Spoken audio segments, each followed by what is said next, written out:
Boop boop. Messy. Hello. That's it. We're going for a messy start today. Messy start. I hope you are all well. I hope you've had a lovely. Wait, how long has it been? 2 weeks? Yeah. 2 weeks. What session are we on? 23, I think. 23 question mark. I think so. I thought it was more than that. Maybe 24. Welcome to I don't know. D&D. Welcome to D&D. Keep count. Let's do a little tweetio. This is a very unorganized start, but that's fine. We're not, Professionals. well known for our professionalism. Let's do a little retweet. You may not be known for your professional. No, I'm kidding. Oh, I'm not, definitely not. It's 2026. Holy shit. Good to know. Oh my god. So many Is it? things. 20, 22, 23, 24, and 25 were all at the place with the naked people who we keep walking in on, and then inside the art room. What? I can't remember what the place was called. I really forgot that the Small girl Hollow was and in the bed or whatever. Oh, and he was okay. Well, he wasn't okay. Only one of them was naked. I was like, what do you mean keep walking in on naked people? Yeah, that didn't connect with me at all. I had no idea what you're talking about. Right, okay. But we're playing today. We're playing D&D, and we're letting our brains start because I feel out of it today. Same. So go easy on us. Right. But anyway, start a little bit late, but that's okay. You guys have leveled up. Well, you're going to officially level up when you finish this quest, which will basically involve you turning it in. So I think we can kind of skip that a little bit and just say you've leveled up functionally now. So why don't you tell us what you've chosen for your levels? We can start with Nerly. So you're all level 6 now, am I right? We are level 6 now. You're level 6 now. Starting with get me some might cool be stuff. challenging because I didn't see the Twitter message where you were like, oh, FYI, no. decide that. So I'm going to do that really quick. I don't think I get a whole lot. Actually, here it is right here.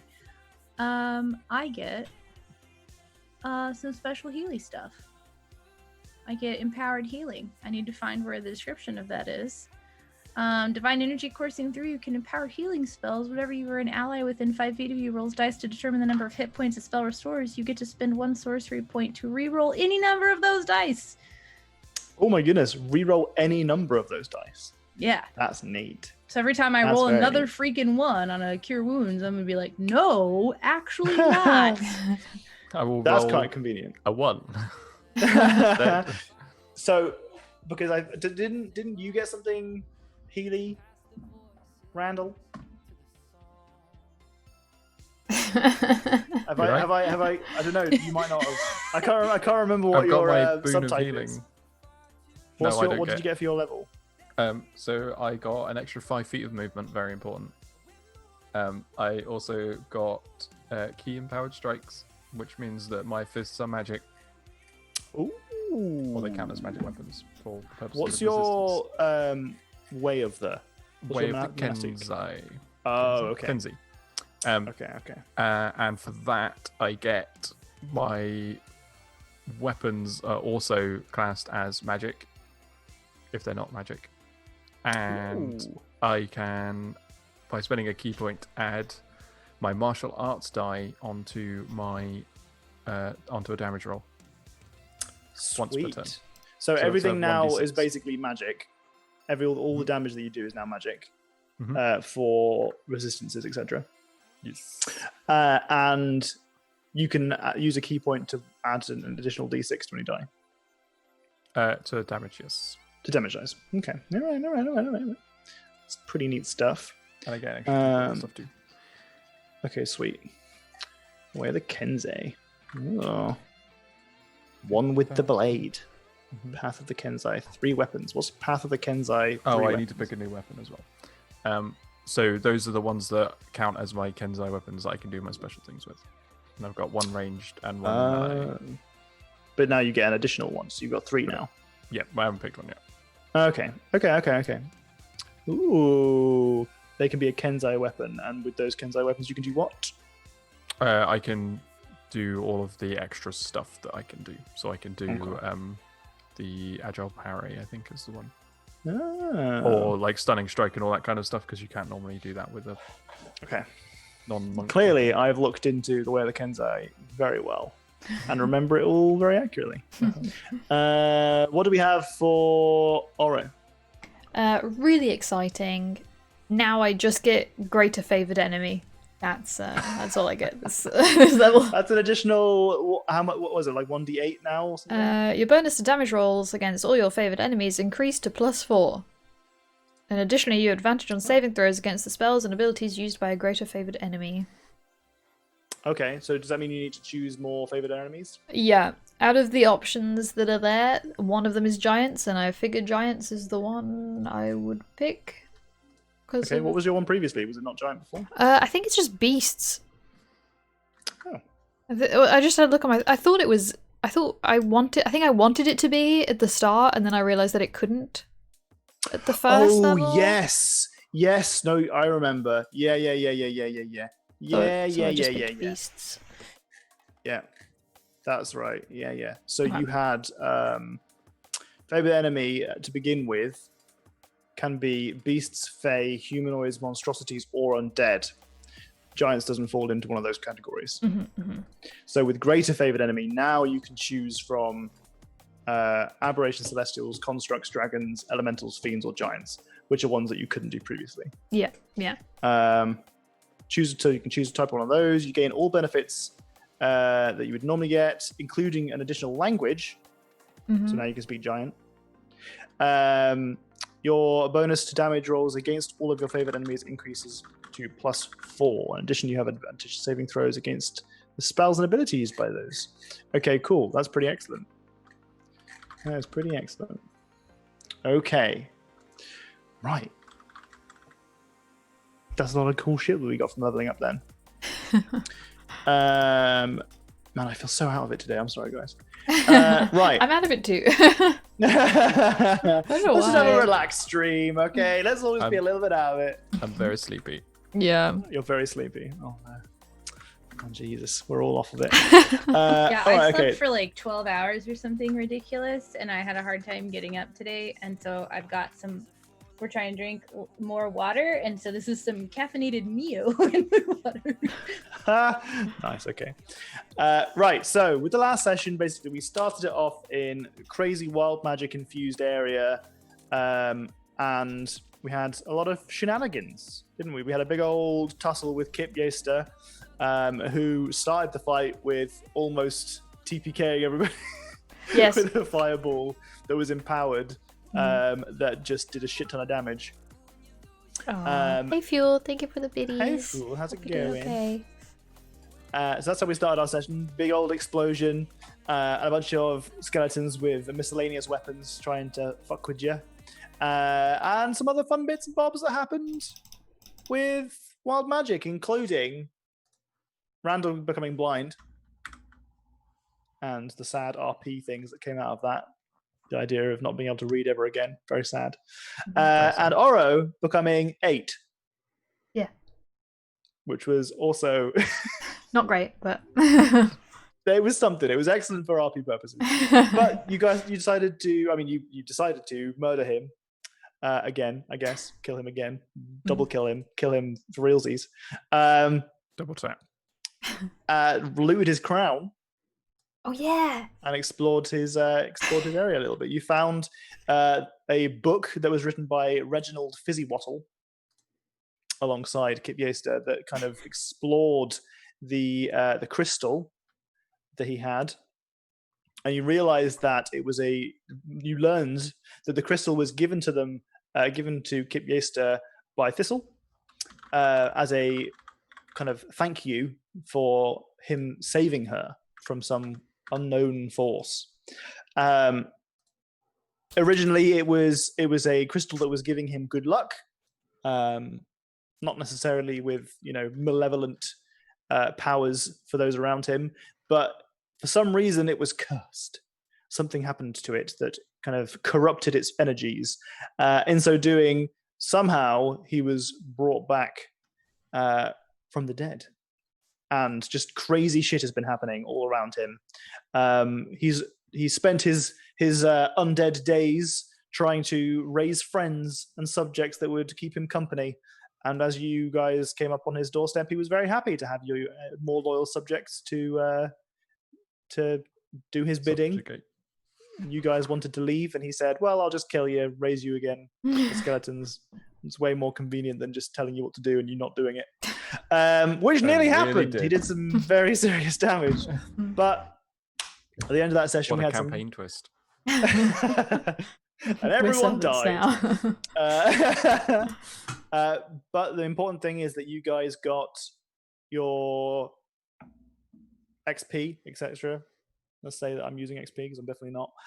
From that, XP. Yeah.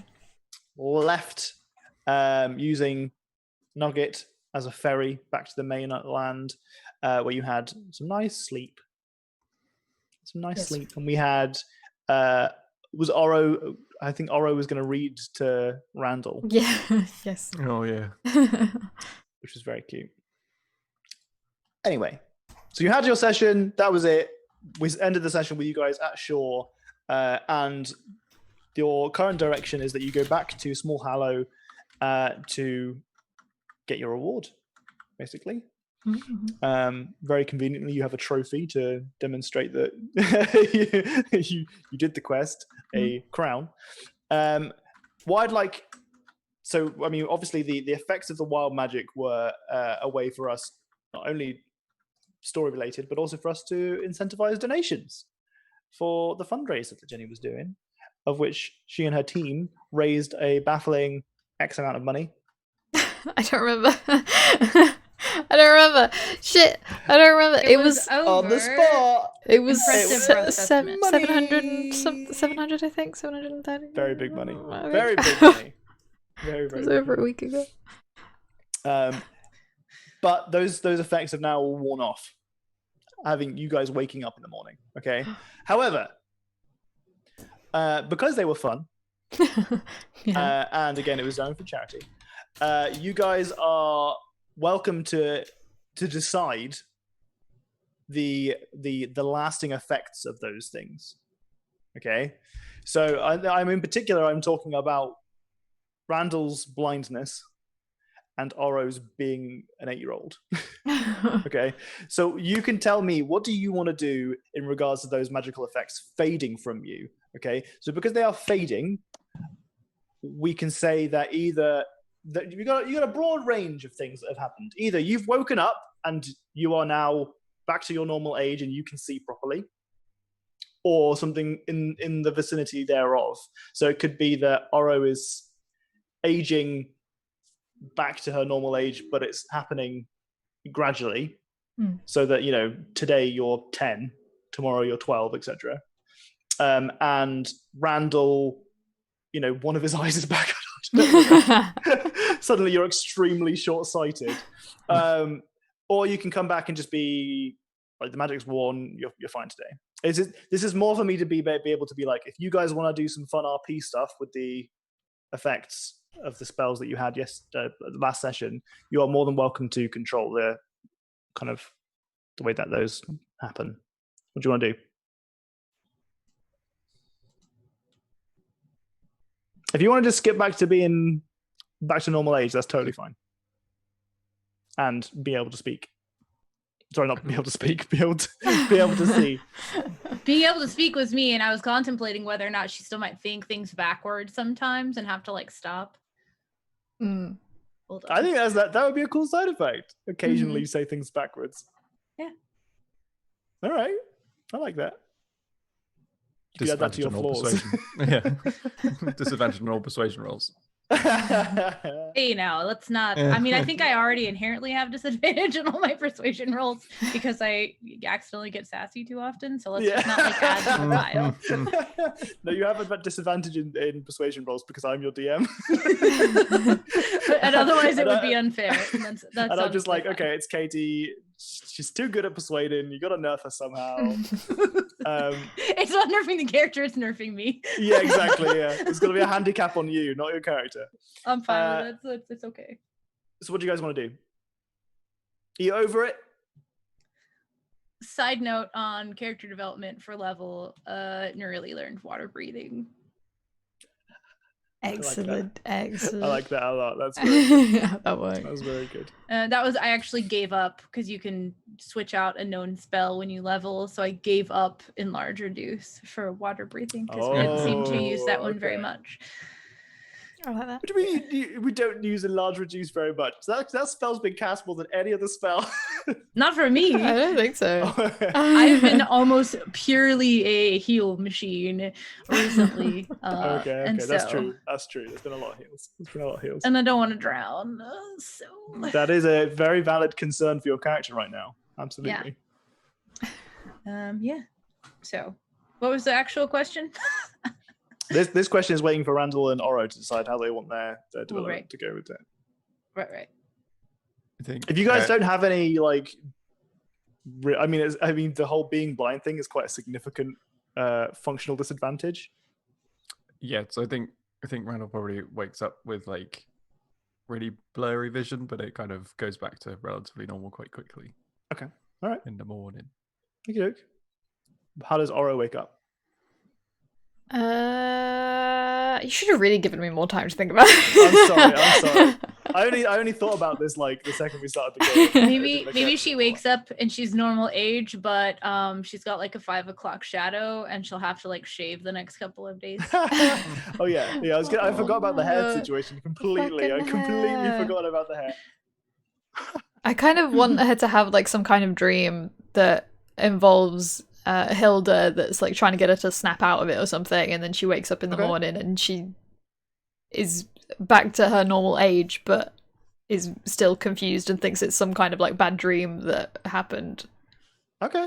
All right. That sounds good. No, I like that. I like that a lot. Okay. So in that situation, we will say that you guys have had your night's sleep. You've woken up unaccosted by, the wilds. The creepy crawls. As is living in a D&D world. Just, having to constantly be afraid that you're going to be attacked in the night.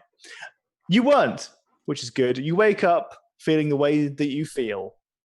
I.e., we've got Randall who can see, but is still kind of blurry for a little while. And we've got Oro having had a pretty rubbish dream. Or a very weird dream. So, you guys still have your day ahead of you. Bright and early, you wake up feeling refreshed after the wounds of yesterday have been healed by magic.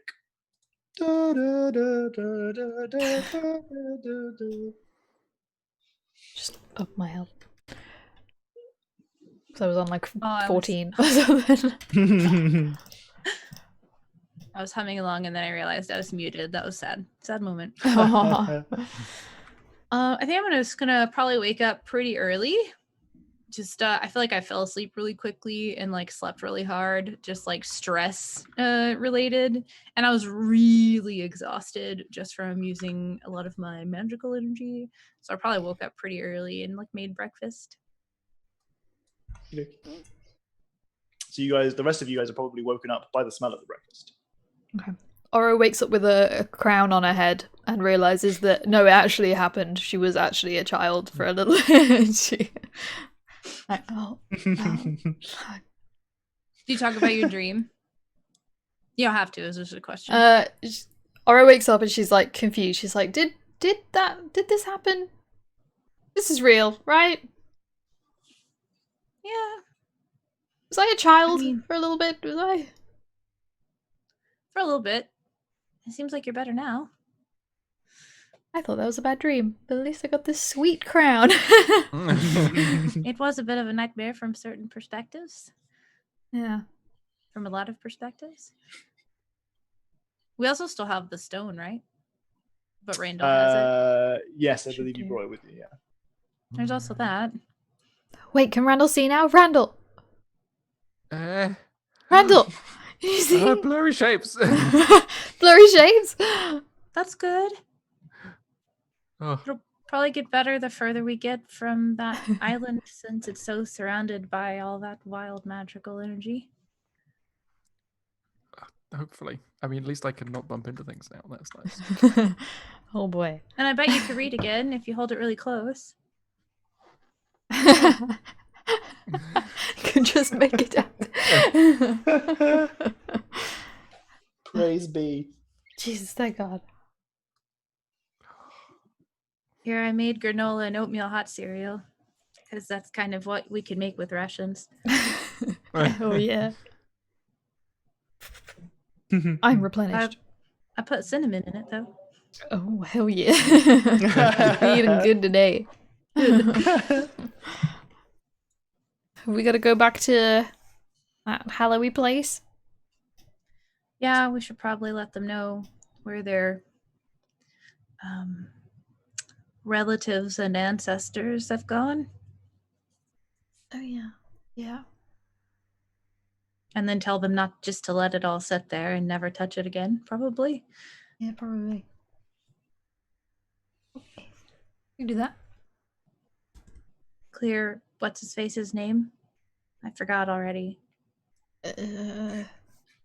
Giorgio. Giorgio. Giorgio. The Squirrelmancer or Gnomemancer or whatever. Squirrelmancer. No man's here. Just like stuffed squirrels instead. I was thinking real squirrels, but also that. Yeah. Are you ready then? Do you think you can walk, Randall? My legs work. So No, I mean, yes. like, but can you see well enough? Never mind. Okay, good. He's got a walking stick. Yeah. It's true. We'll definitely be able to understand you regardless. So I'm just gonna. Everyone knows I'm about to trip 10 seconds before I trip. Whoa. I love the slow move across the screen as you did that too. Okay. So you're not far from Small Hallow. Actually, you know that it wasn't a long trek away from where you originally started. And it being relatively early in the day still, you get there and you still have plenty of time left to do whatever it is you want to do with the rest of your afternoon, morning. But you arrive at the house of Costello. And there are no gnomes around this time. So, rat-a-tat-tat on the door, and Costello makes himself known once again in a dressing gown, but this time looking a little less interrupted. Okay. You kind of smell breakfast foods coming wafting through the front door from the kitchen. Hello, adventurers.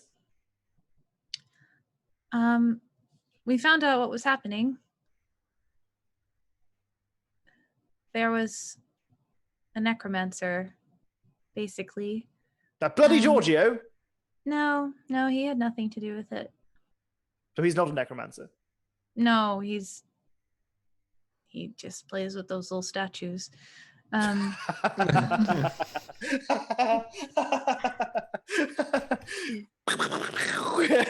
not a real magician. He just plays with statues. No, I said he's not a necromancer. No, I Those know. are, It's just a funny way to look at it. It is. Okay. But I think Randall might be better at explaining what we ended up finding, because there's a lot of history involved with that, or mythos, perhaps. Anyway. Yeah, it was. Have you heard the legend of Kip Jaster? Yes, Kip Jaster. Yes, I've heard the Yes. legends of Kip Jaster. Yes. Yeah, he's actually a real person. Real dude. Lived. He just No, was. no, he's not. No, he's not. No, he is. We found his folly. None of this makes it sound very real. You found a folly. That Mhm. doesn't sound like a real word. I pointed the crown that Aura was wearing. I pull out the motivational poster that I also stole. It's got him. Tip's crown. What on earth is that? What are you wearing? You're no monarch. Well, I don't think Kip No, was but he either, but he had a was. crown. What? Explain yourself. Well, he apparently got bored of being dead, as you do, and then raised himself, or was risen, and then started raising skeletons to be his subjects. He had before he died he mentioned that before he died he had tried to make himself immortal and it didn't really work. And so he assumed that the power just kind of took over a bit later or something. There was a lot of really wild magic in that place. Some bizarre things happened. I had to think backwards for a long time for some reason. I think it was magically induced. He I have a sneezed beard now. confetti. Are we going with that, like, body wise? Like, are you I think she still probably has the beard, yeah. And she's letting her hair grow out, but the beard is staying for a little bit. Okay, great. Okay, cool. Oh yes, and that happened. Yeah, you do look different. Yes. I wasn't going to say anything. I wasn't sure if that's a goblin thing. No, wild magic thing. Maybe you shed your skin every month. No, I'm not a reptile. I'm a goblin. So. Okay, well, a bit rude, yes. I think. I apologize. I don't know anything about goblins. Yeah, this sounds awfully like you've had a bad drug trip. That's kind of what it if looking at everything that was going on around us, that's what it felt like, but no substances were imbibed. Well, and you're certain that there will be no more relatives going missing, the skeletal remains being torn from their crypts? Well, we felled him. He very nearly killed us all, but he's dead now. Again. Hopefully for good this time. Re-dead. Interesting. Kip Yeaster, you say? The one he was real and he was local. Or did you travel 100 million miles to find this place? No. It was actually relatively close by. Now, whether or not that's where he did most of his adventuring and such and ruling when he was alive is... it's not necessarily proven, but that's where he was interred and then rose. Where was this building, this folly? If we tell you, do you promise not to go? Because there's literally so much magic there. It will do all kinds of weird things to you. Yes, of course, yes. So I believe him. Insight check. Go for it. Where's my character sheet? The more important question is, does he believe you? Okay. Don't go there. There's all this bad magic and stuff, yo. It totally exists. Sure. It seems to you that there's... he doesn't seem very trustworthy in this regard. It seem like it seems more like he will probably go there. Though you're not unsure on what his intentions are, of why he would go there. You could take a wild guess and assume that he would use it in some way to link himself to Kip Yeaster's legacy. Mm-hmm. I don't think I should tell you. Well, how am I supposed to believe that you've gone there and felled some evil beasts? I point again at the crown. You could have found that anywhere. No. No. Can I at least see it? You can see it from here. Well, I would like to check its authenticity. Hora puts her head slightly closer to him. Does it have like a crown of Kip Yeaster on the inside or anything? Like an inscription? I feel like he's the sort of king who would have been like, this crown was bestowed upon me in the year, blah, blah, blah, as a result of my valiant deeds. That sort of thing. So you're tilting your head to show it to him. Yeah. He yanks it off your head, whether or not you were expecting him to take it from you or not. And he starts to inspect it. And he says, "One moment." And he closes his door and walks away. We're never going to see that guy. Well, we'll just go in and get it from him. We'll just he kill also has him. to pay. I wasn't going to say kill him, but okay. So are you gonna let him just walk away for a moment and kind of wait patiently, or are you pushing your way in, or what's going on? I'll give it a minute. Okay. Well, maybe 3 minutes pass. Knock, knock, knock, knock. Okay. Another 2 minutes pass. We're going to come in after you if you don't at least pay us and give us the crown back. Another 2 minutes pass. Aura kicks down the door. Okay. You find that it wasn't like bolted and closed properly. It was kind of just left slightly ajar anyway. So as you kind of like shunt Kicks it against anyway. it swings open, and you can kind of find inside that there is still some breakfast that's cooking. You kind of look like it's been cooked and then left on like some kind of hot plate, and it's kind of just sat there on the table. And you can see that it doesn't appear to have any company. But there is a door on the far side of the main open area through the entrance of the front door that you can see that there is a kind of a study of some kind, and he is sat with a magnifying glass behind a desk inspecting the crown. Taking your He does time. not seem to be aware of the fact that you've come in at all. You're taking your time. Yes, sorry. Come in over here. Close the door behind you. Letting the good smells out. You make yourself you walk across this large kind of open kitchen area. You realize that there is a large like fireplace, a long table that's kind of got this breakfast food is all rammed up at one end of it. And there's only one place that has been set. There are multiple paintings across the wall that you can see that all seem to be of members of his family, ancestors. And they all look just as pompous and full of themselves as this Casello guy does. But as you make your way to the far end, you go into the study. You can see that it is lined with ancient books. These are books that clearly he's inherited from other places or from previous occupants of this building. And he is absolutely got this. He's kind of, it looks like he's some kind of collector because he's definitely prepared for this. He's got like a magnifying glass on a stand that he can move around at different angles. It appears that he has a lantern which he can focus to get himself better perspectives.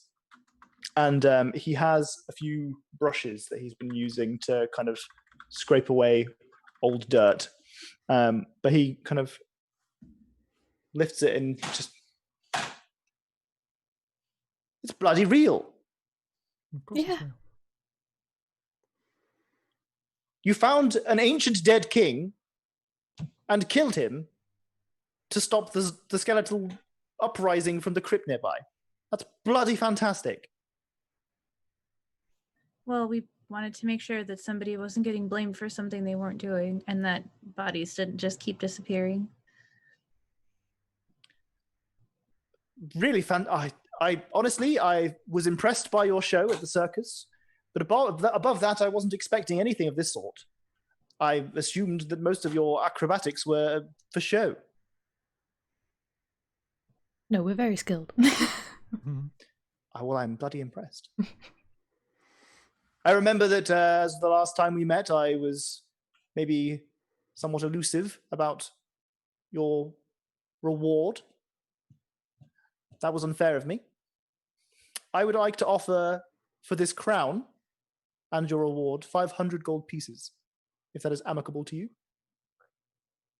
I look at the other two mostly because I have no idea how much a crown might be worth. So I'm kind of like... I also have no concept of money. we both look at Randall. Oh, God. I don't know how much a crown should be worth, but 500 gold pieces sounds like a lot of money to Randall, so we're going with yes. He kind of waits patiently, holding the crown in hand. I turn around and look at Nugget. What does Nugget think? Does Nugget think it's a good deal? For now, that Nugget probably didn't come through the front door. Nugget's absolutely gotten a head. Head in through the window. Nugget's just like... It's just got his little banana nose is pressed up against the glass. And pushed up. Exactly. Yeah, he's actually at the window of the study. Breathing in. Fogging out the Yeah. I think okay. Sure. Excellent. You've done a great service for Small Hallow, and, well, this crown means a lot to me, and I'm absolutely delighted to make this deal with you. Please, a moment. And you see, if you could leave the room just for an instant as I fetch your reward. Okay. Okay. So as you step outside, he closes the door, and you can hear kind of like it sounds like he's maybe opening a safe. But he does return shortly after with a large bag of gold, of coins at least. And he hands it over. He says, "Thank you very much for the service that you have committed for Small Hallow and the people of Cormyr. I shall let it know that you are very skilled adventurers. You have done something quite impressive today, and well, I'm sure you'll go very far in your career. Now, scoot." Could we have like a you know how you didn't believe us and you had to go look and do your research and you seem to be like an enthusiast of some kind? Could you like write a recommendation kind of thing saying that this is in fact what happened? You would That like we could take with you?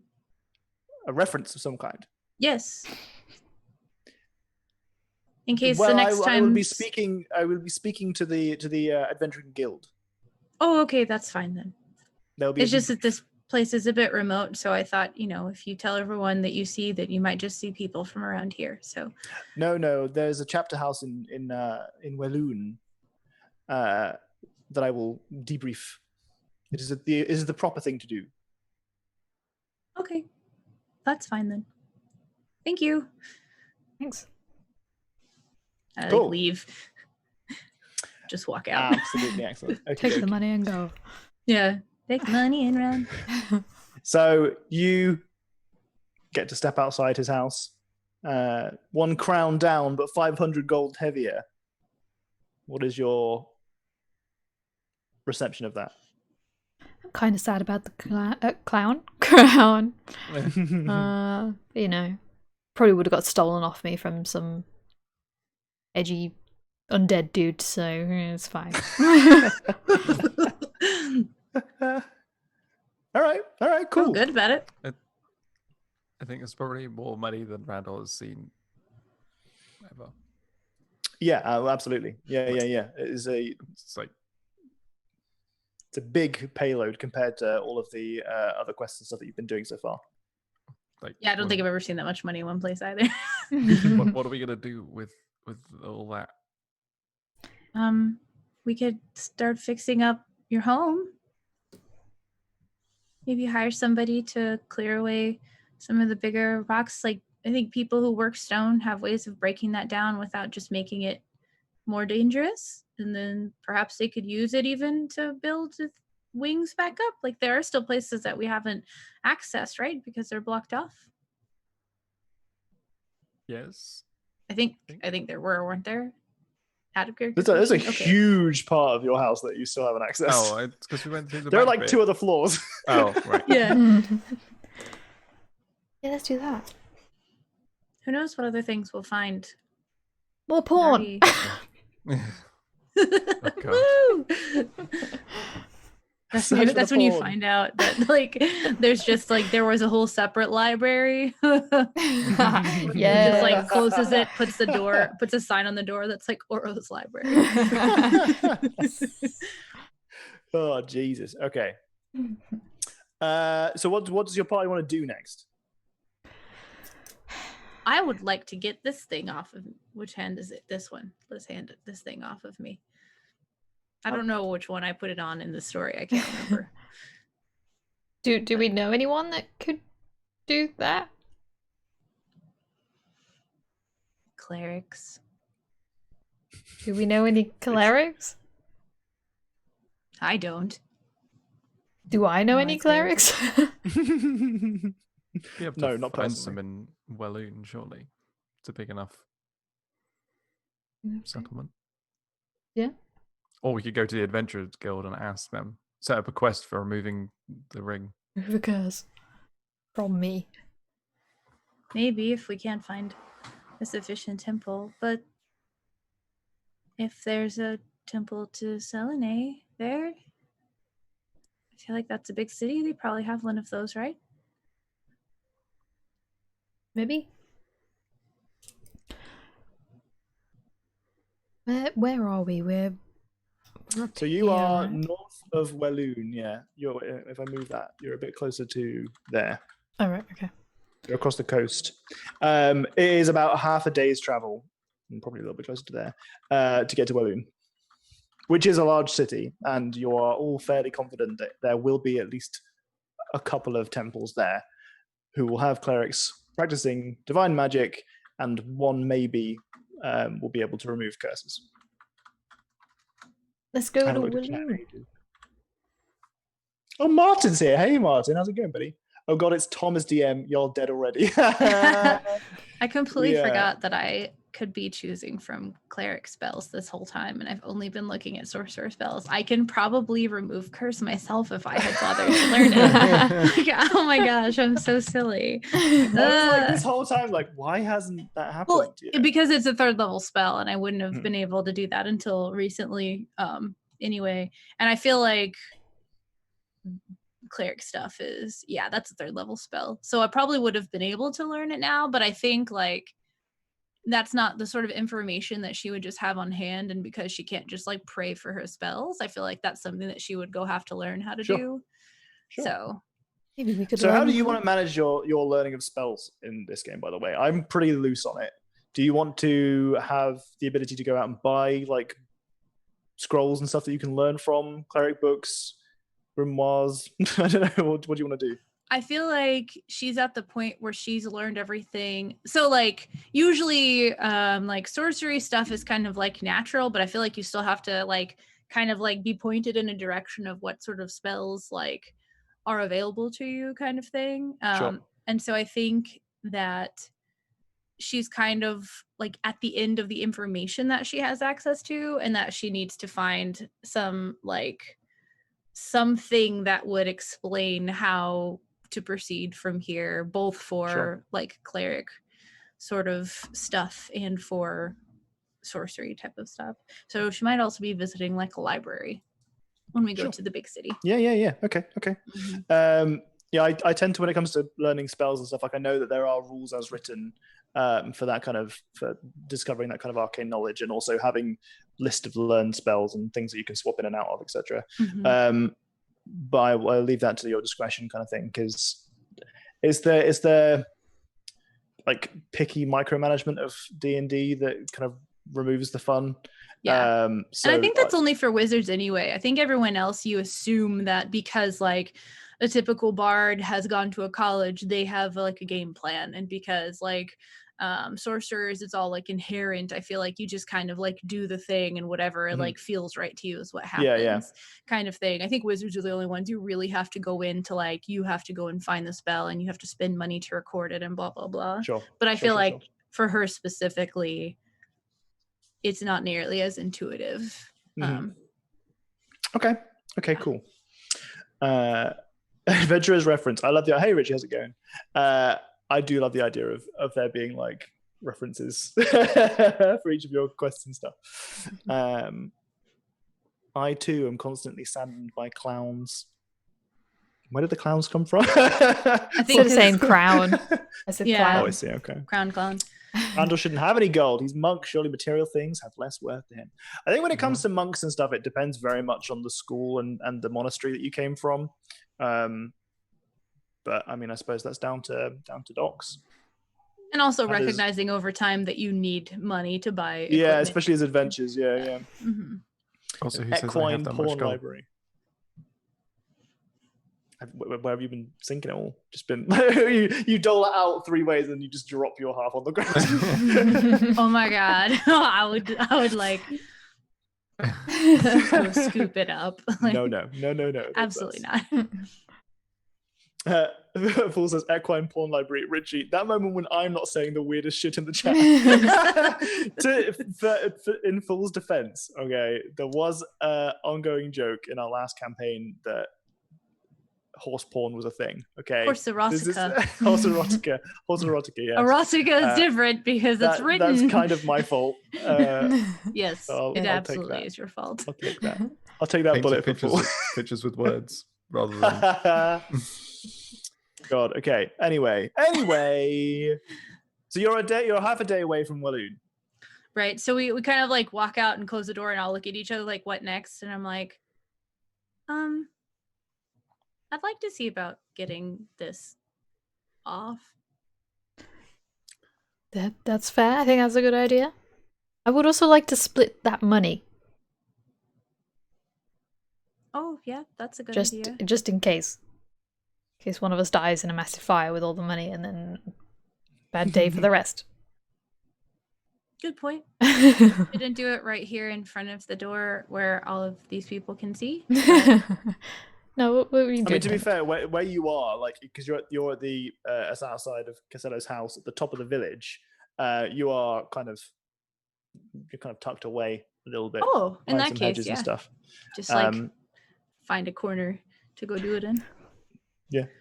Ding, ding, ding, ding, Did he actually give us 500 gold? Yeah, so you work it out, and it's in a mixture of different coins, because if I just gave you all gold coins, then you'd be like, oh, well, I want to spend 1 copper. Can you break a gold? Let's just say, you've got money. Because fuck that kind of stuff, all right? There's no point playing a game for fun and then being like, oh, make a bank account. I know exactly what you're talking about. All that time that we played in a game together and had to spend 3 sessions trying to convince somebody to put their money in a bank for some reason. Yeah, Jesus Christ. Anyway. But do they get any perks with that bank account? Yeah. Any insurance? Like roadside genuinely, assistance. this is the actual thing. I was looking in. Well, Katie and I were thinking about joining a campaign, and they did a session where they were like, "Oh, if you want, before you actually come and play with us, you can listen into a session and like, just kind of get a feel for the group." So I just joined their Discord call, had my headphones in, and just listened to them for 3 hours, tried to arrange a bank account. And they were arguing about interest rates and stuff, and I was like, can you imagine if that was the day that we decided to join them? That was the day I that would we have was like, quit that day. how are our characters going to get introduced to the party? They were at the bank trying to set up some kind of loan. That was how we got introduced to the party, because the next session was them leaving, remember? And we were leaving the office. Like, that's how he decided we got introduced to the story, was that somebody was trying to take our little hamlet away that we had made with our life savings. Yeah, it was awful. Anyway, yeah. So you've got 500 gold exactly. How are you gonna split this by 3? I will take 100. Oh, okay. Because that's all he's you a want? monk. And material things mean less to him. Just gonna put a But 2 in front of my also need that gold. dollar to buy expensive books. Expensive books. That's a fair point.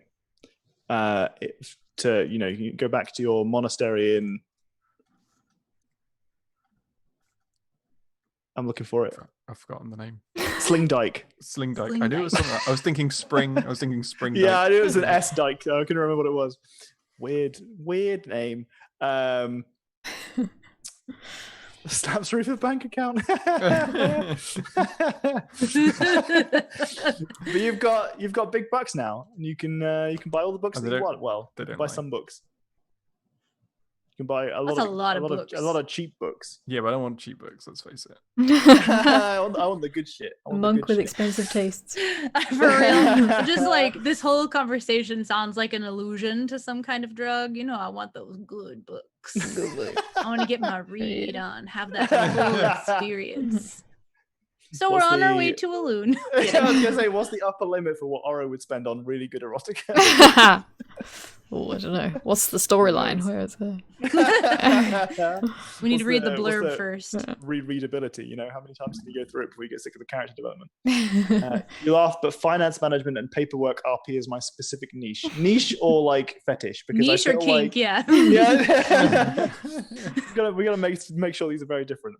Anyway, you're on the road back down to Welloon. Finance management. You're on the road back down to Welloon. You realize now, once again, that you don't have much in way of transport because you got here on the cart that you were taking from Nesmith to Aigburth. But here you are on the road to Welloon. It's quite easy for you to catch sight of the city as you are passing down, because there is a kind of a hill that gets to about halfway down to the if you recall, the rolling hills that you were coming up on your way to Small Hallow, where you could see kind of a little bit of the hamlet itself and the nearby farms. You can see the river, and you can see the same sight on the way back down into Walloon, except this time you can see a large city, towering buildings, with kind of just the day-to-day smoke of everyday life that kind of comes tumbling out of it. You can see the road that stretches to the east and to the west, and the trip feels a lot shorter knowing that you can see exactly where you're going the entire way. The walls around the city get closer and closer, and you find yourself with a number of other travelers at the main gates walking through, unaccosted by any guards. There are other carts and other people on foot as you pass through the large wooden gates into Walloon proper. It is a quite smelly city with a lot of poverty, which is very apparent to you as you see there are many kind of beggars on the streets, and the kind of wet, muddy ground kind of sticks to you, apart from Nerly, who has a cloak of no dirt, as you are Cloak of no dirt. kind of trampling through the inner kind of walls. You can see that many of the buildings around you seem to mostly be households, but there are several buildings that are around the entrance of Walloon that are clearly marked for taverns and inns that are for travelers. You can see that there are some signs that point towards market districts, but for the most part, the thing that brings you to a halt to begin with is a large temple that is a large kind of marble building with plumes of kind of these velvet red draping sigils that come down either side of the front doors. You can see that some of the marble is a red marble that goes around the kind of around the roof and some of the pillars that are at the front of the building. You can notice that this is a temple. It's a pretty clearly designed building. The architecture is kind of stands out in a kind of a reverential way, and it is actually roll me some religion checks. See if anyone can recognize it straight off the bat. Wait, all of us or just two of us? Everybody. 14. Hey, Tortu. Tom, did Tom let you level up yet? Tom, it's been 3 years. Yes, we're level 6 now. Excellent. Okay. Disadvantage. We 12. not a huge amount of great rolls. 14's you pretty add them up. respectable. I said not a huge amount of great rolls. I said If you add our rolls together, it's amazing. But Randall and Nuridi, you can tell that this is a temple to Sune. What do I know about Sune? With a 14. Oh wait, while DMing, I learned that people might think Fireball is broken. In the last session, I dropped an empowered Fireball on these guys and almost TPK'd them. That's my comment on that. And they're all level 5, or they were at the time. It's been one hell of a way to go. One Fireball kills Start everybody. of session, Fireball. End of session. I see. But yes, so with a 14 religion, already you know that actually with this, would it make sense with your backstory to know much about other religions? Yes, but only from a bad light. Right. Okay. That's excellent. We'll go with that.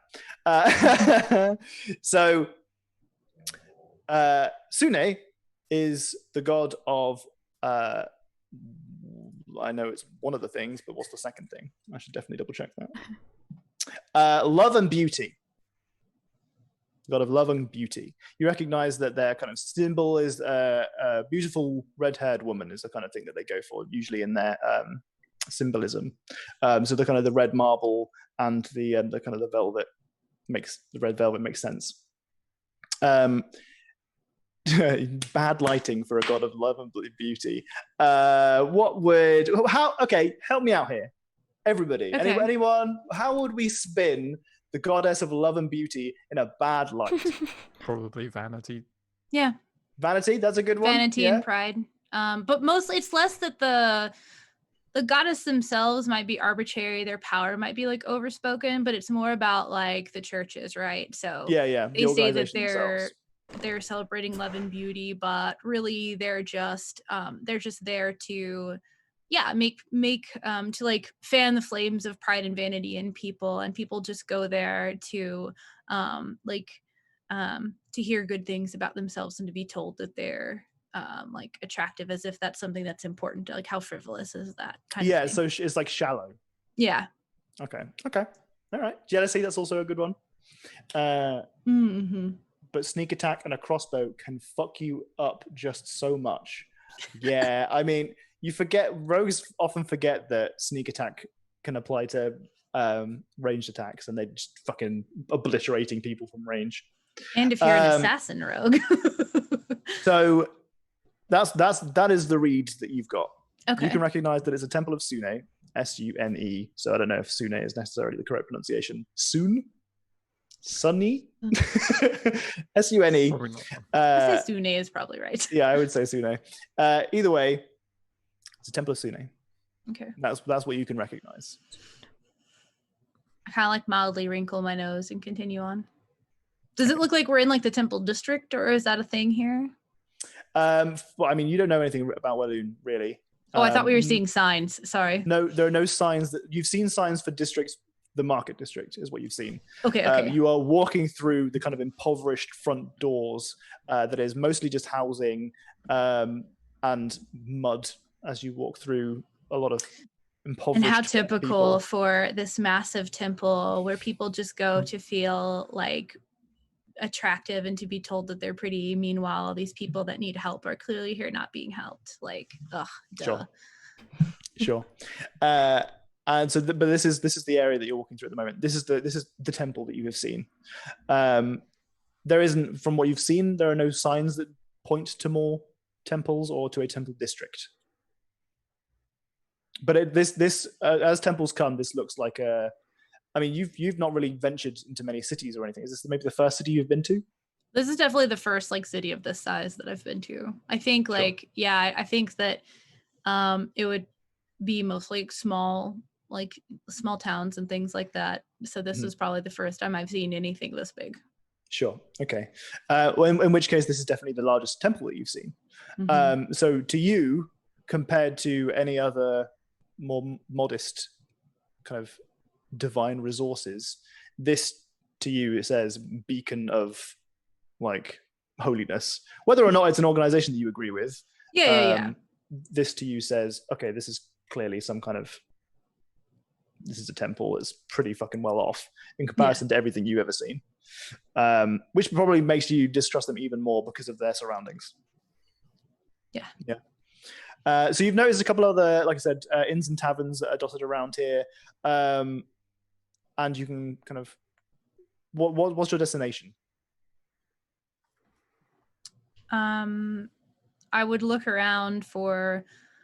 My goal is a temple, but if I can find one that feels more comfortable, that's what I would be wanting. So if I see like information booth or like a map, or if there's just exactly, like, or if there's just like the typical like door guards and stuff like standing around doing their thing, somebody who would know the city well enough that I could ask. Or I guess I would just ask them first. There are guards dotted around. You can see that they're all kind of wearing a pretty standard uniform of kind of basic blue tunic that comes down and leather armor, as well as halberds. They all kind of seem bored out of their brains. None of them really seem to be that engaged in anything that they're doing, let alone the people who are around them. Mm-hmm. But you can see from kind of stepping around the immediate area, you see no other signs. You see nothing else on the horizon, for example, that denotes big temple.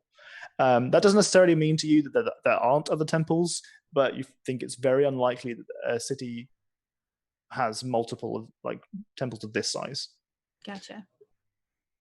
Clearly get Randall and Oro, and I'm like, have either of you ever been here before? I've not been here, no. I'm gonna say no. Okay. I don't know. Half of me's So this thinking is that the- maybe she has, but I mean, Egbert is less than half a day away. yeah. It's close. It would if you haven't been here before, then I'd like to think of what your reason would be to not come here. It might just be as simple as you just genuinely were so attached to your family that traveling wasn't interesting to you, and that you can't imagine what a city would have to interest someone like yourself. Or maybe you have been here. What do you think? Well, my thought was maybe the circus has gone to Elune to try and muster up some hype for a show that was going to happen at some point or something. And that's the only reason she's been there, is to just be there to perform a bit, but not really. You know. Yeah. Okay. For fun. Okay. Like business travel. Yeah, business. You haven't come for shopping. Okay. Okay, cool.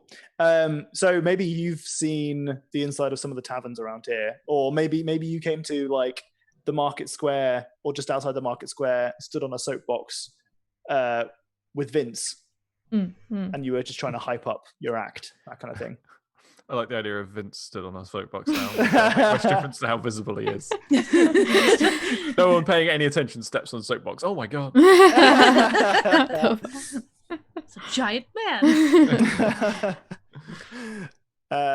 So maybe it's something along that lines, yeah? Yeah, okay. In which case you wouldn't necessarily have any ideas of where would be a good place to go.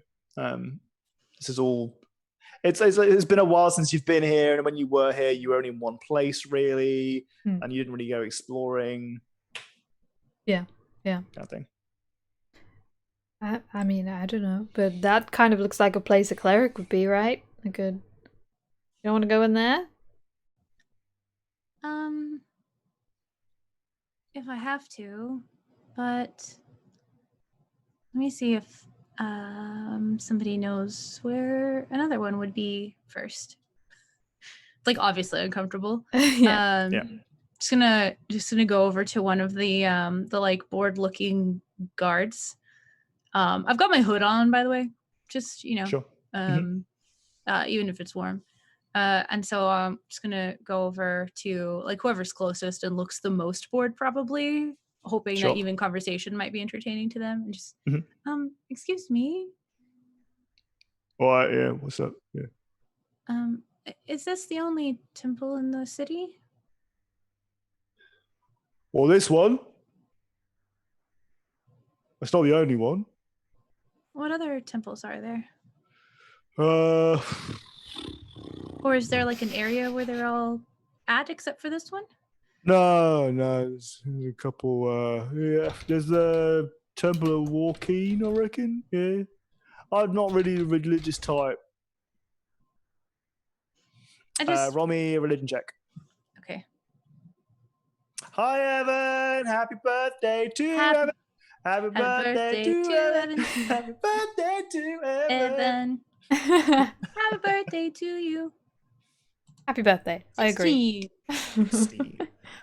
So you recognize Warkeen as the goddess of trade. But your perspective is essentially the goddess of greed and money. Worldly goods. Yeah, and it's that is an especially big no-no for you. Yeah. Any others? I don't know. None that big though. Is he standing like next to another guard? Like usually they're like in pairs or around the door or whatever? They're kind of spread down the alleyway. Are you always posted here? I mean, job's a job.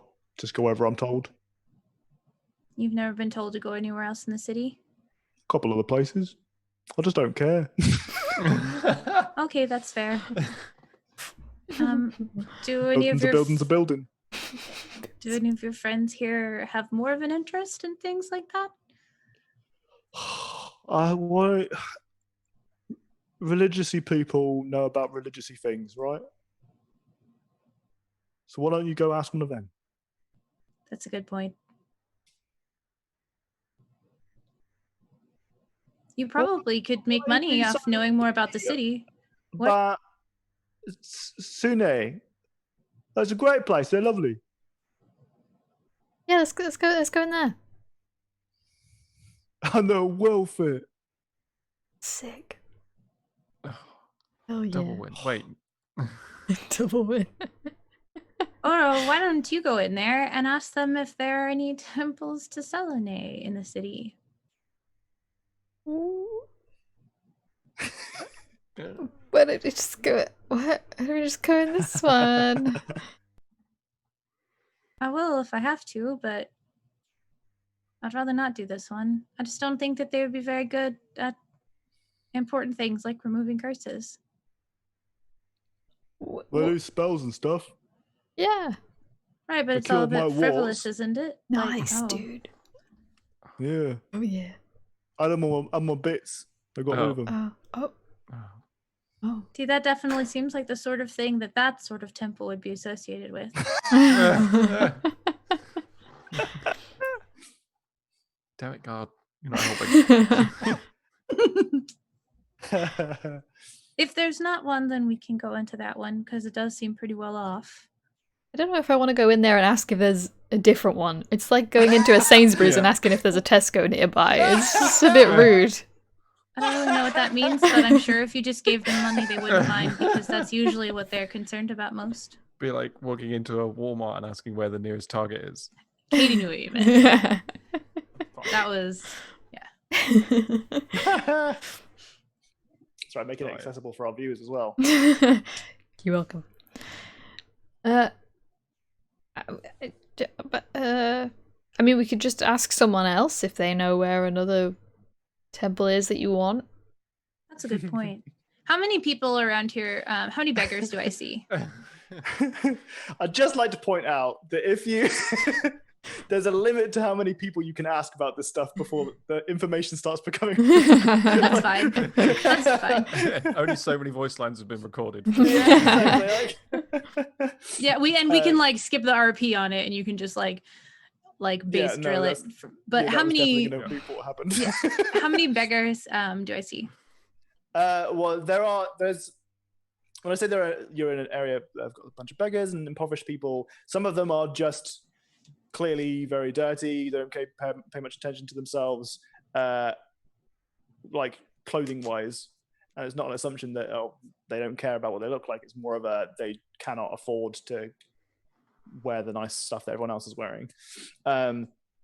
And you find that there are a couple of people you can see this through some alleyways and stuff, some people who are kind of posted next to them, sat down asking for coin. You can see that the handful on this street alone.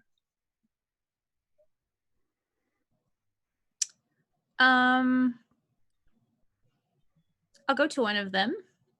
Okay. Like especially if there's like a woman. Sure. Or a child. Mm-hmm.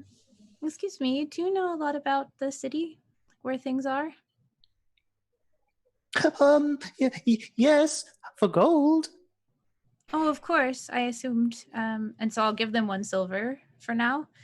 Okay. Say, is there a temple to Selene? Thank you, so gracious, so gracious. A temple of who? Selene? No temple of Selune. What is there besides this one and Joaquin? There's a temple of Chilibupa. That doesn't sound real. I'll tell you more. Well, you can have more when you tell me what they are and where they are, and especially if I go and I find it and it's a real place, then you can have even more after that. It's in the Dragon District. Can this be a point where, because I haven't gotten to actually use this yet, One of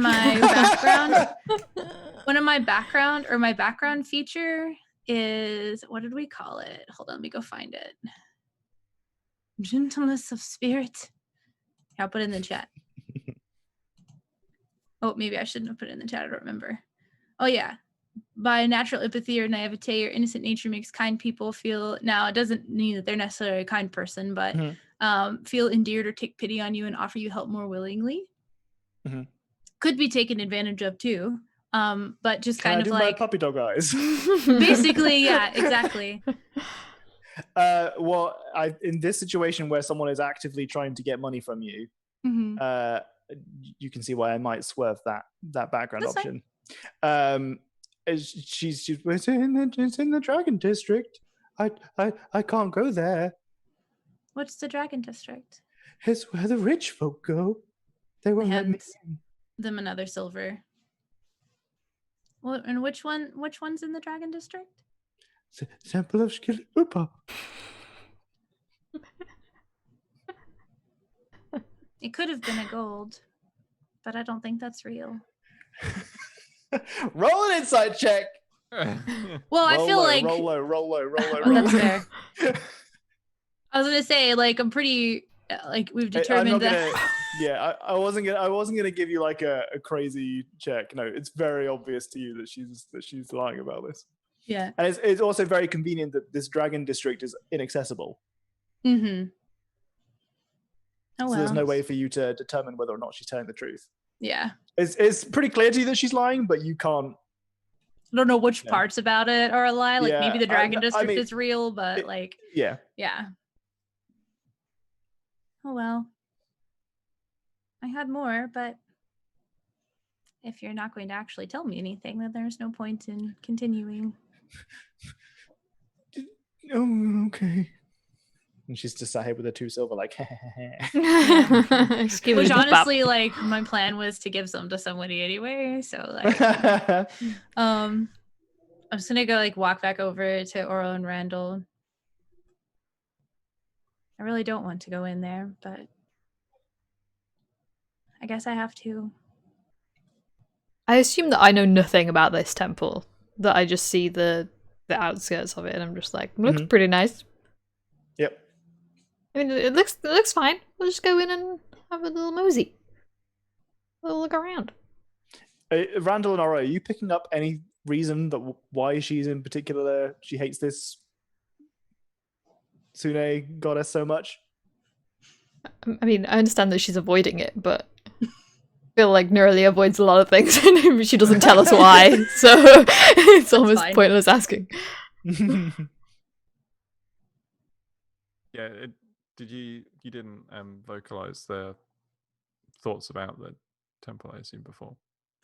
No, other than when he was like, the warts on my bits, and she's like, that does seem exactly the sort of thing this temple would be about. So Randall, know that this is the goddess of love and beauty. Yeah. You just don't know much more about it than that. Yeah. Yeah, so Randall doesn't really understand why. And maybe he takes that comment to be like, well, obviously that's what clerics and temples do. They deal with like diseases and stuff. Just go with the temple. You can kill everyone if you don't. Don't worry. So there's reasons for Neuraly to be reluctant about specific other like religious organizations. So this is RP that makes sense for character development. Don't worry about it's we're our game style is mostly skip over the irrelevant, boring bits. Yeah, so usually. This isn't an irrelevant, boring bit. I do love the your god is a lie. Any other temples around though? Like that's pretty funny. Hey, Freaky, how's it going? So you've reluctantly agreed to go in? Mm-hmm. Okay. Are you going in with everyone, or are you kind of sending the other guys ahead? I'm gonna walk behind them for sure. Okay. Okie doke. Okay, if I notice that you don't want to walk in the middle. Yeah, that's safe. If I notice that Neuraly is hesitant to go in, I'm just as we're walking up there, I'm gonna be like, "What? Why don't you want to go in? What's wrong with it?" I've never heard anything good about any temple to Sune. They're more concerned with making money and just telling people things that they want to hear than actually helping them or giving them something good to believe in. What is love? What do you believe in for something like love? You believe that it exists? That happens with or without a god. And beauty isn't something that really deserves worship anyway. something can be beautiful and that's nice, but isn't that a bit like surface level? It just seems silly that people would ask others to donate to them so that they can revere beauty. It's just very vain. How dedicated towards good things could they really be?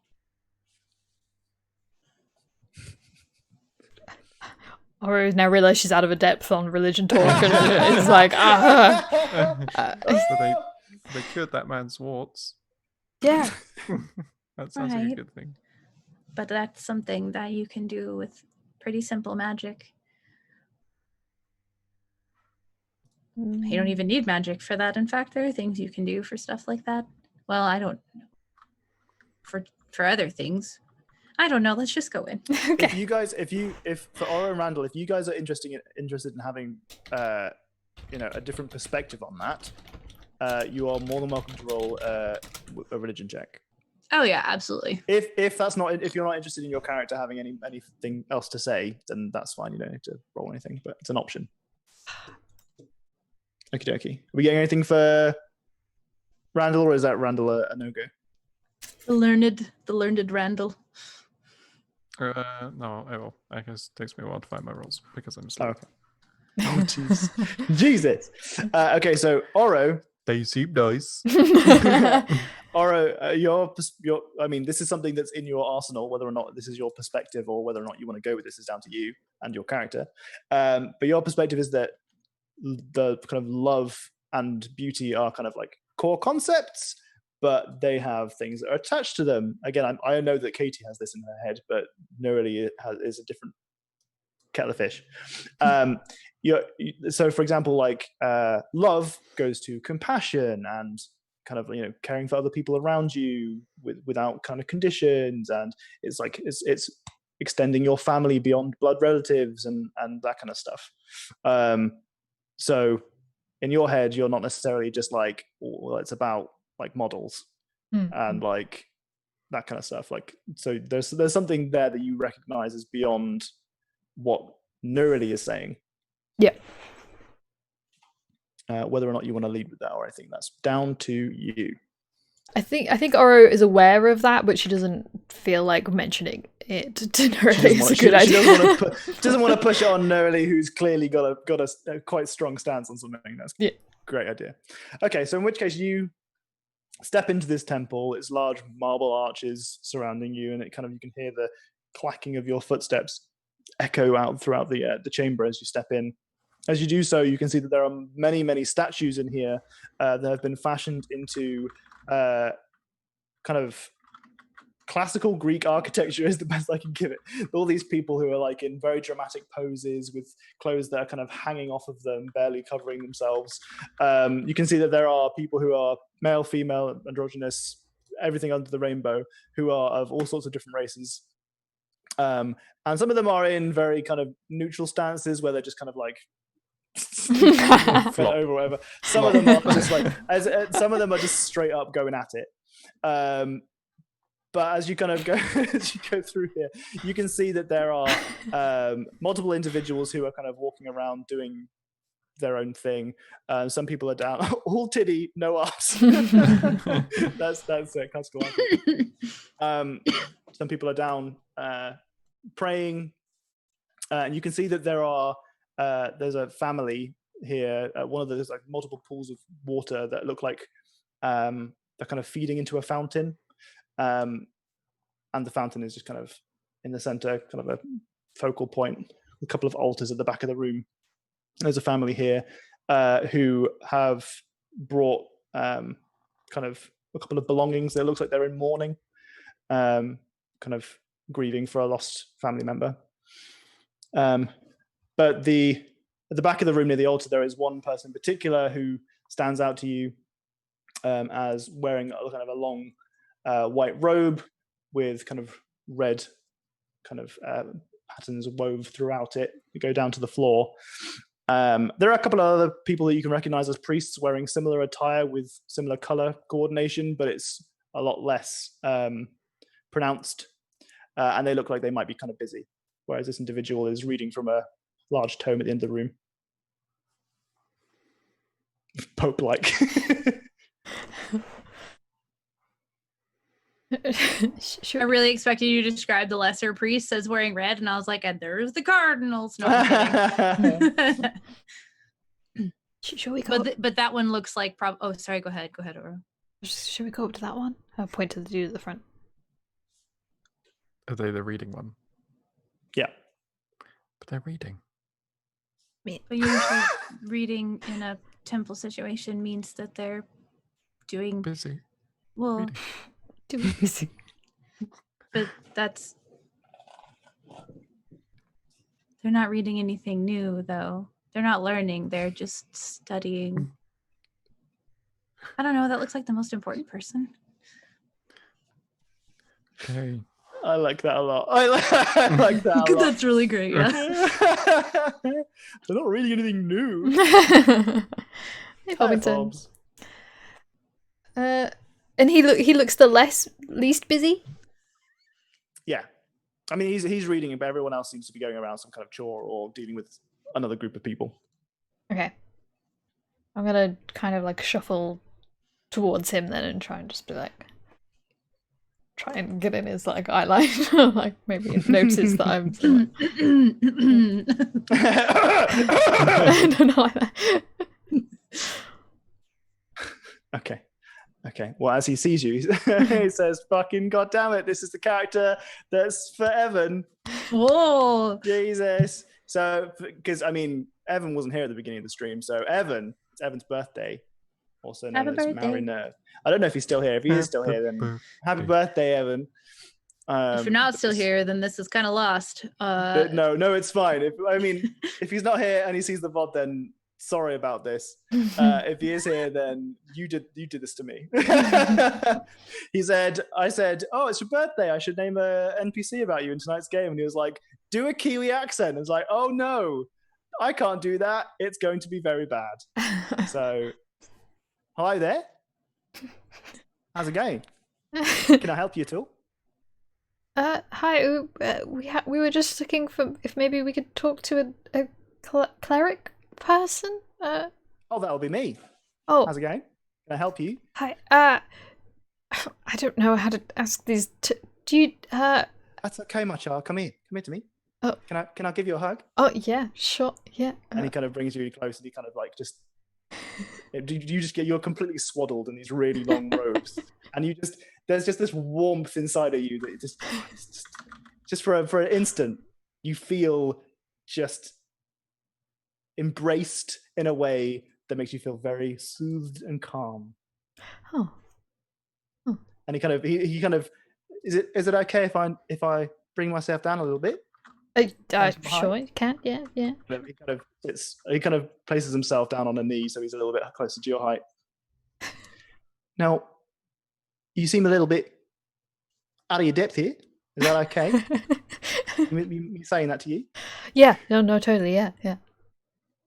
Now, this is the Temple of Sune. Have you been here before? No.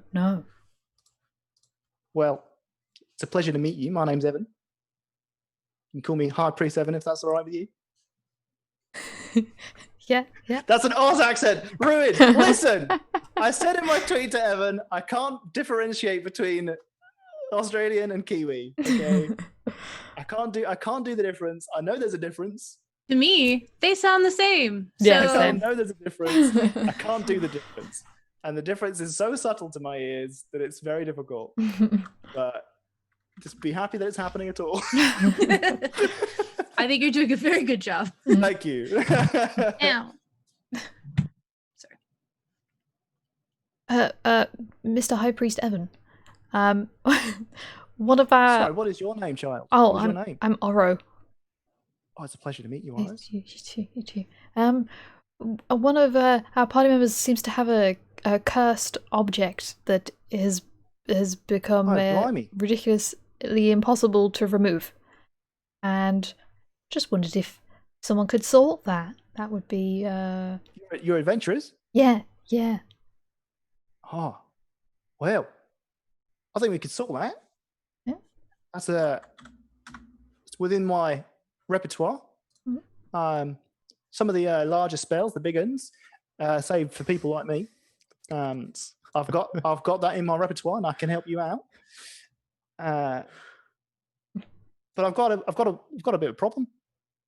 What's the problem? You're adventurous. Yeah. If you were to help me out, I could help you out. Oh.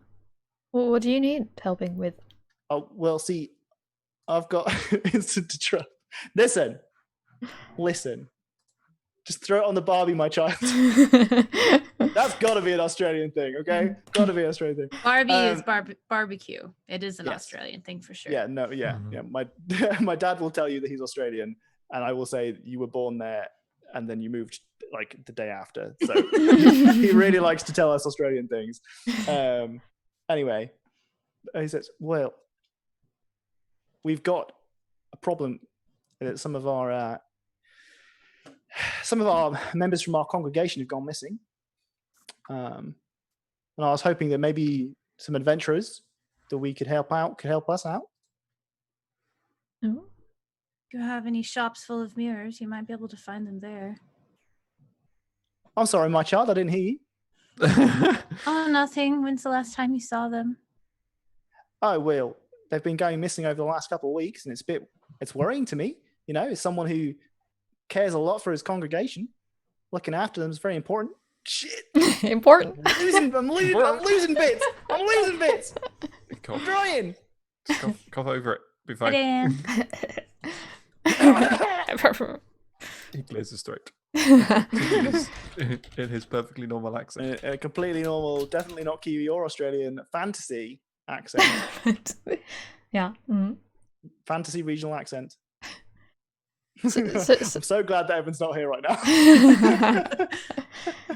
If you say beer can in an Australian accent, it sounds like saying bacon in a Jamaican accent. Beer can. Mm-hmm, mm-hmm. Yeah. Is that an Australian accent? That's as close as Katie could get to it. Okay. And either way, he's just saying, I'm very concerned. I'd love to make sure they're okay. Something in my heart makes me worried. Now, you have a problem. You've got an item that needs removing, and I can solve that for you. And in fact, I've got a deal. I will use my magical abilities bestowed upon me by my loving goddess, Sune, to remove that item before you even embark upon this quest. Because I trust you, my child. Thank you. And after, if you were to help us, we have some money in the collection that we haven't used yet to give to the poor or look after the needy. Guilt. Yeah. We could use. No, that's just to solidify that they do good things. Yeah. Makes us suspicious over here. We can use to refund you, reimburse you your, or pay for your services. Services? What the fuck did that? What happened there? What happened there? Can we all agree that turtle language is just Spanish? And next time Tom makes a turtle, we can make him learn Spanish. Ooh, woo, woo. Please don't. Foster's Australian for beer. I remember those commercials. I can assure you they don't say Foster's for beer. I don't think they like Foster's. I only know. Like is that a bad stereotype that's inaccurate? I think so. I think that's one of those things where like Foster's beer really wanted to be popular in America, and so to seem like exotic, they were like, Australians really love Foster's, it's their favorite. That's how they say beer. Like as a joke. Just I've never heard of that as a marketing ploy for Foster's. It was a commercial here. We did have the commercials for Foster's where it was a bunch of Australians, but I don't think that particular line ever made it into circulation here. Probably because advertisers there would know that people in the UK would know better than to think that was like their favorite beer or something. Americans don't do research though. We just believe whatever's on TV. So they're like, Foster's, it's Australian for beer. We're like, yeah, sure, great. They love Foster's over there. Kind of like how Pabst Blue Ribbon is our like cheap, gross, dirt trash beer, but in like China, it's like fine dining beer, but they make it like differently, I guess, or something. And so there's like it's like $200 a bottle or something. Like fine beer and wines are made by the same company who make our like shit trash beer. And I'm really confused by how this works, but that's fine. Foster's that American get is brewed in Quamerica. It was just America. I know. Okay. It's America. way more satisfying to say Quamerica. Okay. So he's gonna uncurse it before we even go do anything, is what he's saying. Mm-hmm. He's very generously offering to cast this expensive spell on you for free. In recompense, you will go off and do this quest for him, which is looking for members of his congregation who have gone missing. And then he will also give you money for your services afterwards. What a generous person. Sick. This Evan is. What a lovely, generous person this Evan is. Mm-hmm. Just kind of hold my hand Celebrate out. This Evan guy. What a lovely fella. What a lovely fella. We love Evan. Of course he's not fucking here for this. We're level 6 now. What do? Somebody clip that and just like send it to him in a tweet. No. Done. I think he occasionally watches the VOD, so it'll be funny for him to come back to this. Hi Evan. Happy birthday, bud. Said it's your birthday. Do-do-do-do-do-do. Happy birthday to you. I'm just gonna hold out my hand with the weird ring on it. Like not like this though, like this, like showing him. Not in a smooch the hand. Yeah, not in like a This is it. There you go. Are you happy with that? Are we all on the same page? I mean, I look around and nod at everyone. Yeah, okay. Well, I'm trusting you with the funds that would otherwise be spent on looking after our community. I mean, and I believe you, my children, that you will return triumphant. Of course. Yes. Very well. We shall. So he takes your hand and he leads you away, rather than immediately casting a spell, to a back room. And he allows everyone to kind of join with them. You see that this back room, as dodgy as it sounds, is actually quite an open, sprawling kind of ritual chamber. You can see that there are many sigils for Sune that have been laid out. You can see that there are open tomes. There is incense pouring around the room that is kind of filling up your sense of smell in a kind of very relaxing way. What incense is it? Katie. I want to know whether or not she hates it. What smells does Nerdy love? I don't know. I don't think it's necessarily very specific. No. I thought you were gonna say what smells like would she hate, and so that was going to be the I don't know question. Oh, okay, I think it's more going to depend upon whether or not it seems like how typical or whatever. Okay. It's just really good. It better not be sandalwood. Everyone hates come sandalwood. Come up with some questions. Come up with some answers to my questions that I asked you. And I don't know. Well, yeah, I mean, like anything like rose. Yeah, like floral stuff she's gonna like anything that reminds her of like being in the mountains or being in the forest or anything like that. It smells like roses. That does seem kind of typical though. The flowers of love. Yeah, right, exactly. All right, that's fine. And there are many arrangements of flowers all throughout the room. It's beautiful. They are very well maintained. Okay, you can smell those just underneath the incense. You can see that there are multiple different roses of different tints and shades, what colors. Species of the roses? I'll slap you. there's regular roses and there's tea roses. I like tea yes, roses. your secret really D&D smelly project. Wait, what? Well, you had to be there. You had to be there I had my to own hear game about... last night. I don't know. It's not fair. I don't think it was last. I don't know when it was. Okay. Richie, look what you've done. Well, look what you've made me do. Look what. Okay. Anyway, so, you okay there, Jenny? Yeah. So he takes you back into the other room and he sits you down. You can see that in this situation, he has. There are 3 ritual circles. They are kind of carved runes into the marble into the floor beneath you. And you can see that there are spaces between each of the runes that have not been carved and are kind of interchangeable, that have been used with different colors of chalk that are outlined in these circles. There are 3 in total, 1 large one either side and 1 small one that kind of overlaps in the center that is where he kind of instructs you to hold your hand over this circle. Then over the next 10 minutes, he uses his time to, is it 10 minutes or an hour? I don't know. We're going to say it's the allotted time to cast a ritual version of Remove Curse. Is it a ritual minutes. spell? It's not a ritual, but he could do it as a ritual. It's going to be a ritual. It's going to be a ritual. There you go. And he casts Remove Curse on you. And he does so over, let's say, 10 minutes. But it might be that, like, as you are a spellcaster, you might be able to tell, for instance, that a large amount of it is ritual. And rather than it being a ritual spell in that it is 10 minutes of spell casting, it is actually more like the instant of spell casting, but with 5 minutes padded either side, as a kind of a ritualistic way to be like, hey, Sune, Bay, love you. Could you help me with this, please? Cheers, thanks very much. And then, kind of padding of just kind of a bit of pomp and grandeur for the god. It's like spell foreplay. Yeah, an aftercare. Sorry. Foreplay and aftercare. Oh my god. Sneaky peek on Discord. Ooh boy, looking forward to that.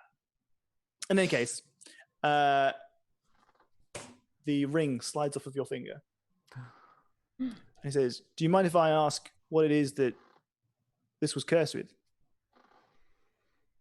It drags you to the bottom of any body of water. Oh, blimey. That's bloody awful. We'll dispose of this, or at least keep it safe, and make sure that nobody comes across this magic again. Thank you very much. Unless there's for some reason that you wanted to keep a hold of it. I don't want to. No, very much no. Accidentally puts hand in pocket. Oh no! It's like the freaking like the Lord of the Rings ring. Like an accident. How did this just end up back on my finger? Oh god! No. I don't have to keep being in debt to clerics. You see that he kind of conceals it in a box and then locks it. It's like a small little box that he has on the altar, and he locks it. And he puts it away. We've done that for you now, and I'm very glad to have said that has been removed from you. Once again, you will not have this cursed ring upon your finger. I would appreciate if you guys came through for me as well. I can give you some details.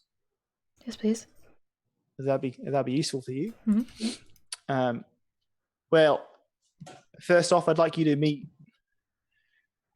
my other priests, he says very loudly, kind of gesturing to like you kind of like a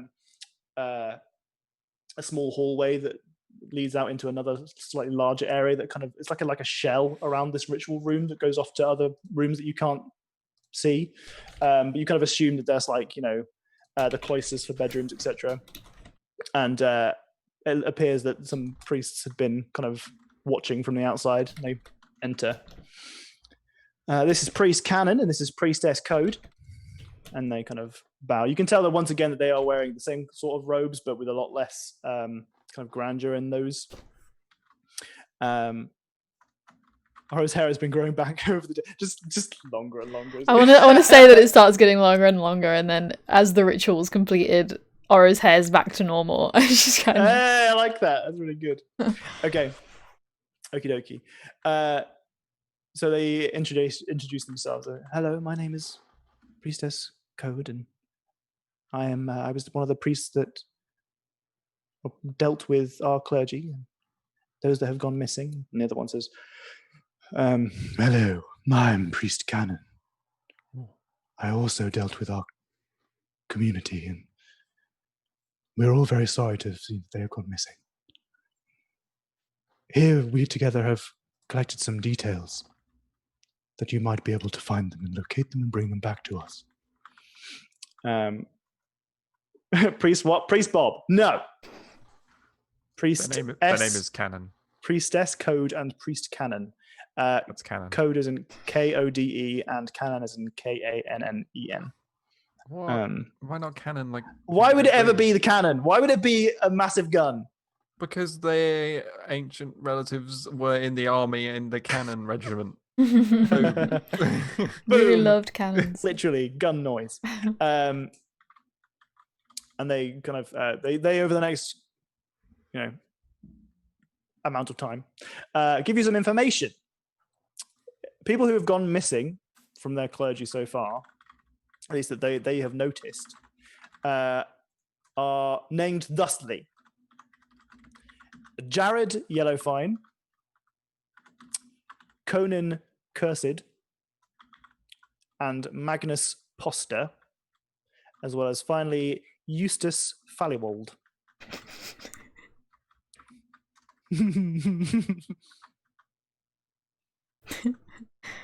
Excellent.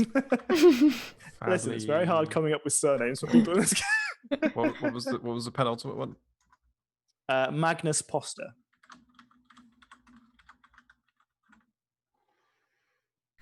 So those guys have gone missing. Yeah. But they also give you the addresses and names of their partners if they have any. So Jared Yellowfine has a partner named Kent Yellowfine. Conan Cursed has a partner named Phyllis Cursed. Magnus Poster has a partner named Roisin Kilfen.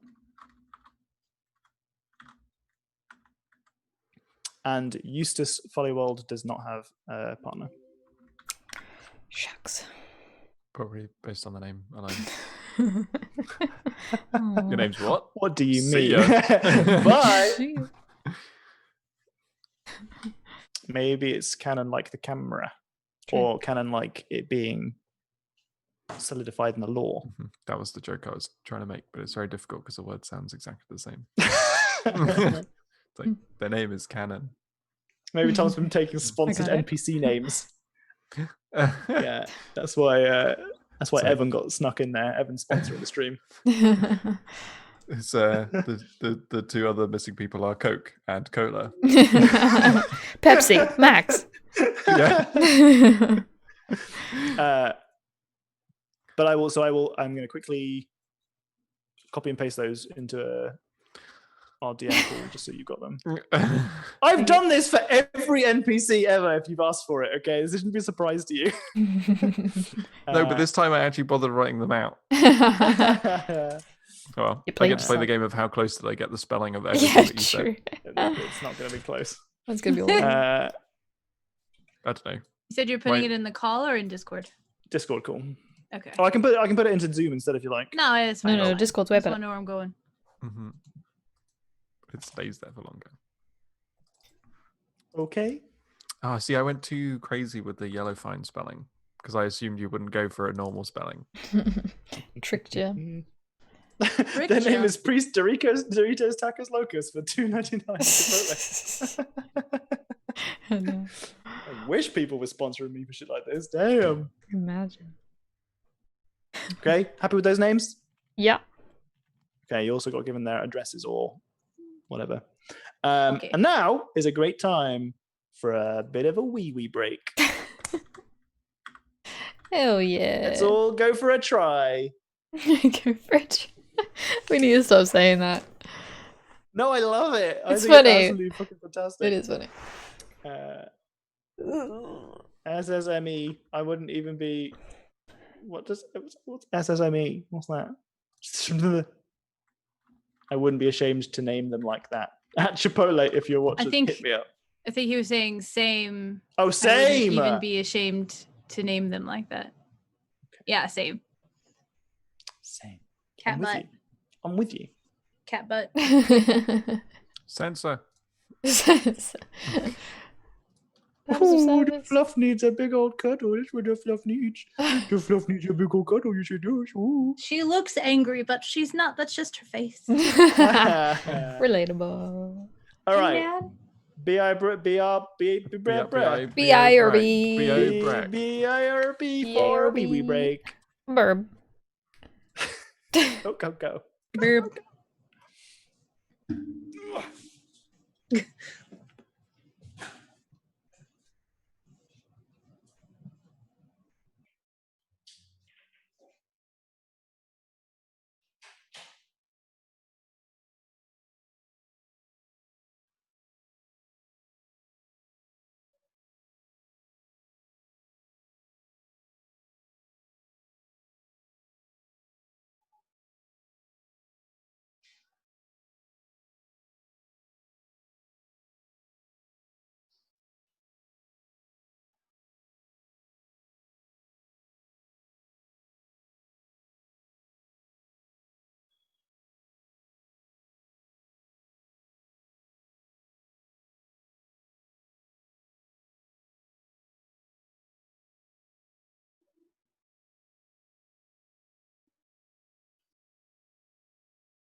Hey, what up?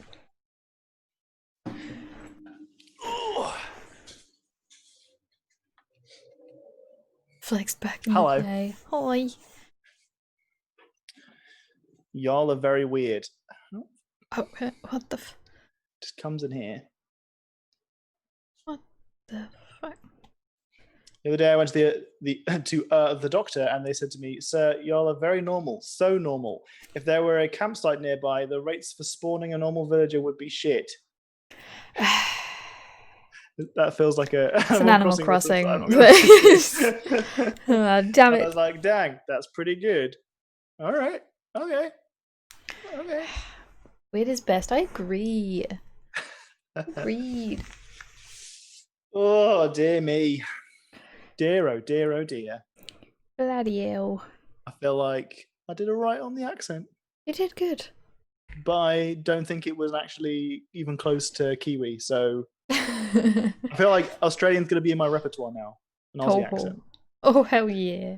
So it's going to happen more frequently. But I apologise to future Evan. Well, I mean present Evan as well, but present Evan is not here. True. To future Evan. Oh yeah, Foppington, you had your D&D thing. It went awesome. Oh yeah. I'm very glad. Knew it. That's excellent. That's very good. How did you find it? Did you come to realize that maybe some of your anxiety around it was not necessary? I hope. Did you make a kobold necromancer with a body bag of holding? Is that what you've got, Tortu? How are you dealing with your? You had not a TPK. You had a player death in your campaign recently, didn't you? How are you dealing with that? That's assuming that none of your players are in this stream. I don't know who your players are. Oh, she's talking. But she's muted. Did I just read the words, a body bag of holding? Yes. The last time I played, I'm pretty sure I set someone on fire with flammable tomatoes. Thanks for the top. I wasn't sure if you remembered that. That was like, oh my fucking god, that was like 13 years ago. Jesus Christ. 13. Oh god. So Martin is the is my oldest player.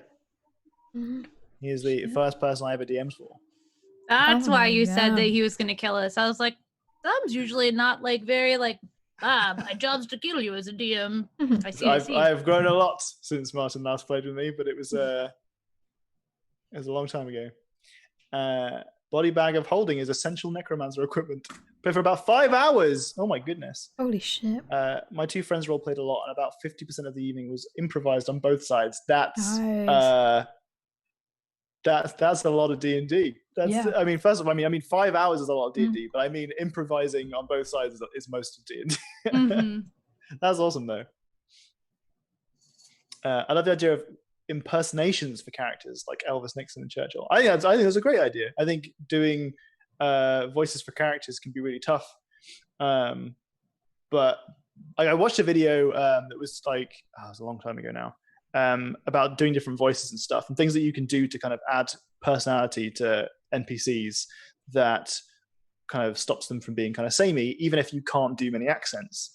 And it was just stuff like giving them obvious things like a cough or a sneeze, increasing like the pitch and tone and like speed at which you say things. Hiccups is a great idea. It's just like a bunch of things that you can do to change your character's voice or your NPC's voice without necessarily having an accent to do. You know what's really nice though? The cleric, before I killed them, like a couple rounds before, they used Revivify on one of the NPCs that were helping them to fight. Oh. Yes, that's lovely. Oh, they should come back as the NPC. That's the next character. Their next character should be the NPC. Oh shit. Oh, that would be so cool. Yeah. Oh me, oh my.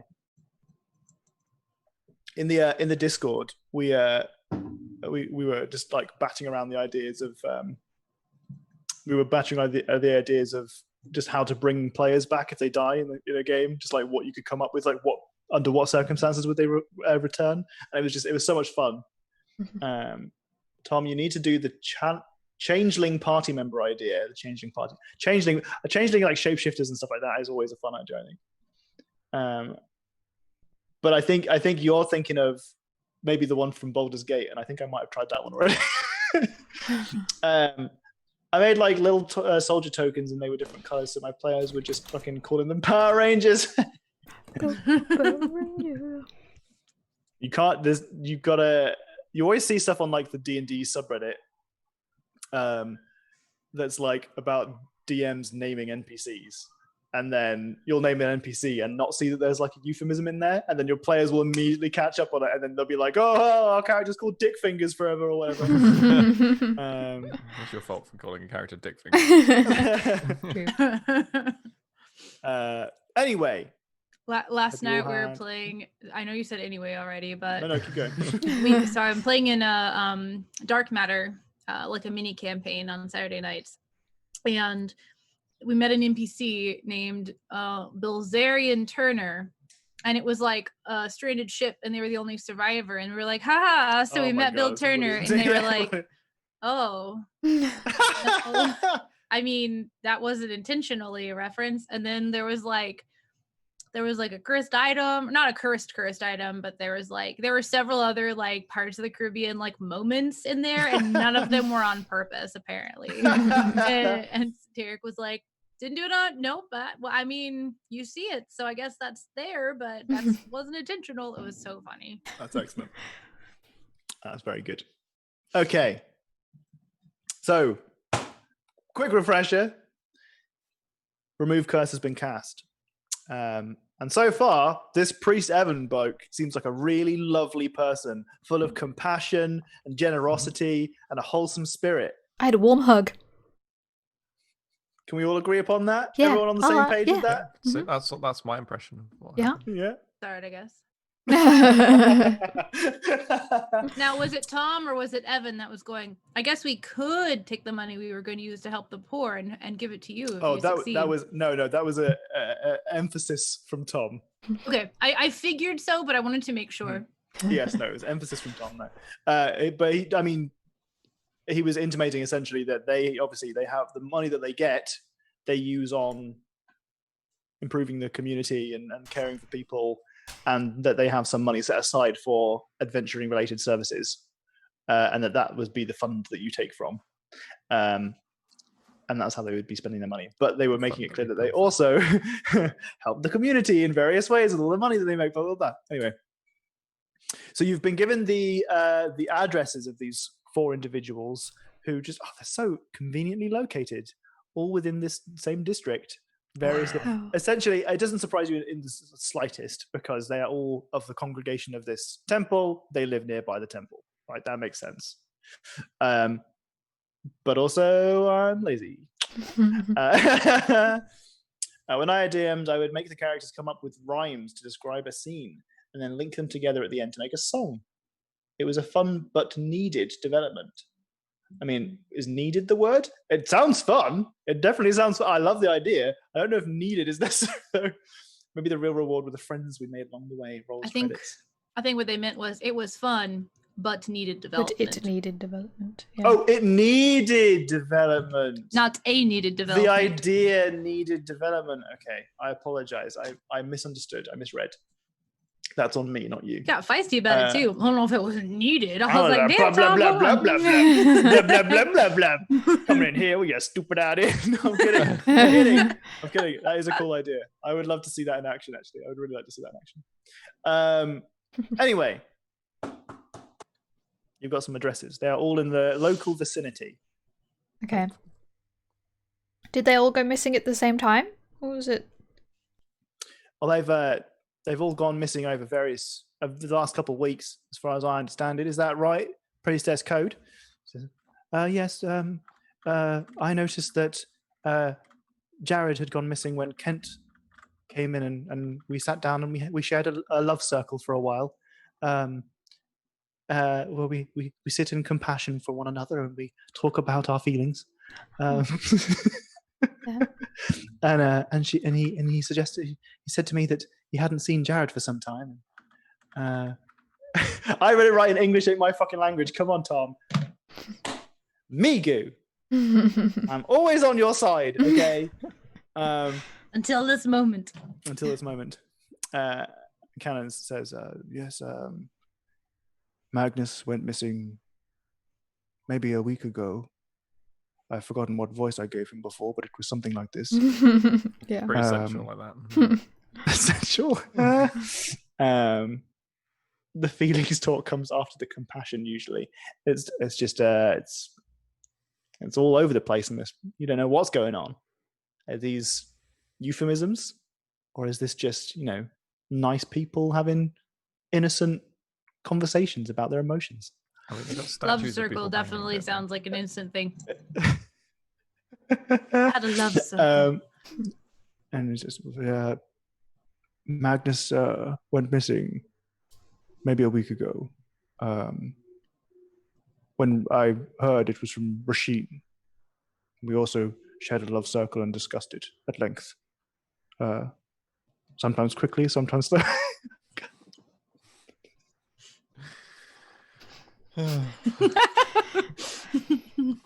Are these the same circles where the spell was cast?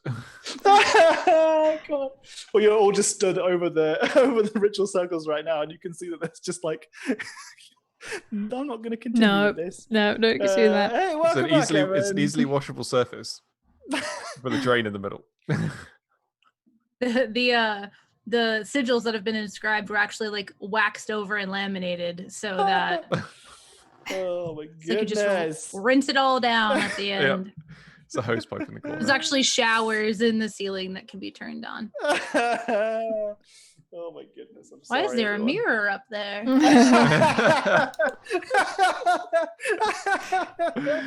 Oh. So you can reflect upon yourself And there's in the temple. That was a good one. oh my god.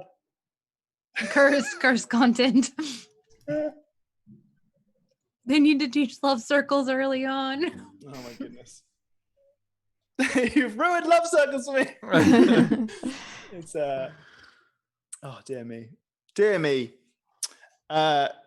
Evan, I don't know if you've been here this entire time because I've made multiple references to the fact that you've not been here. But you've missed most of what Priest Evan has to say. Now we're mostly on to Priestess Code and Priestess Cannon, who are way less interesting. But here we are. So Jared was missing 2 weeks ago, and Conan went missing 1 week ago, or reverse that? That was right.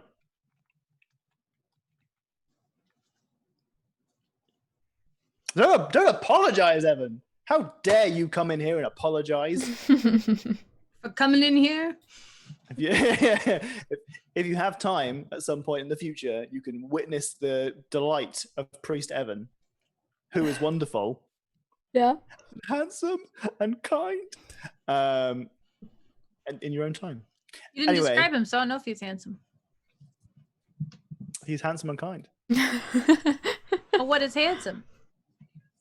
That's subjective. But I mean, we're talking about a very accessible attractiveness, So you would say that to be the high priestess of Sune, like your physical appearance is taken into consideration. Priest Canon and Priestess Code are less. But they're also not the high priest. Right, because you have to be pretty to be the high priest. Maybe it's just convenience. Maybe it's just maybe who knows. It just happened that way. But either way. And how long ago did Magnus go missing? Let's pick a time. Pick a time, anytime. 10 minutes. Evan says, Magnus went missing maybe a week and a half ago.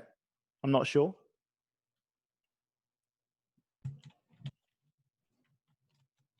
And there's nothing that kind of makes sense as to why they're going missing? Like nothing that they all did around that made them leave the next day, or have a love circle together.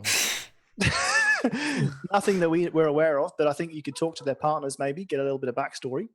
Yeah. Okay. And what about Eustace? Well, Eustace has always been a bit of a tough one to track down, but we know where he is, so sometimes we go and see him.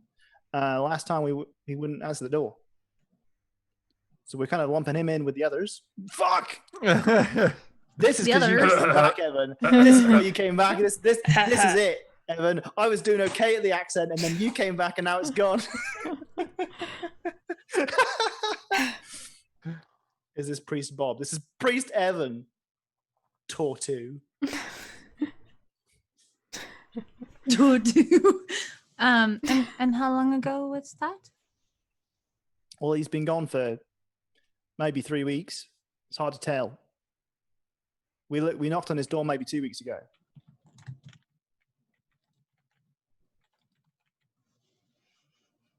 Our congregation is quite large, but some of our members make sure to have regular trips. Those who are more embrace our love and compassion a bit more, we'll see more frequently, and we'll check up on him. Eustace was one of those people, and unfortunately, he's gone missing. We'll go and speak to their partners then.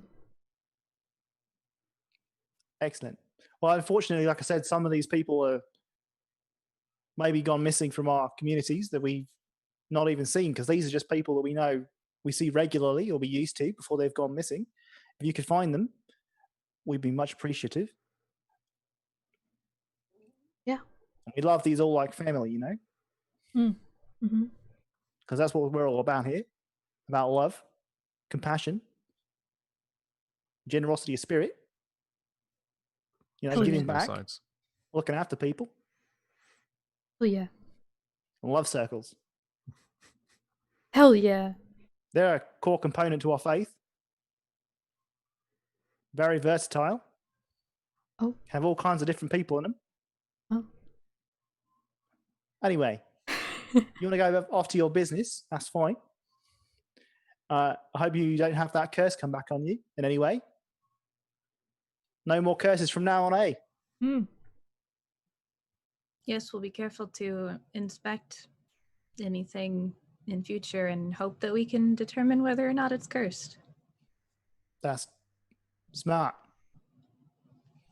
Right now, you have a lovely day, unless you want to share a love circle or have a sit down, maybe pray.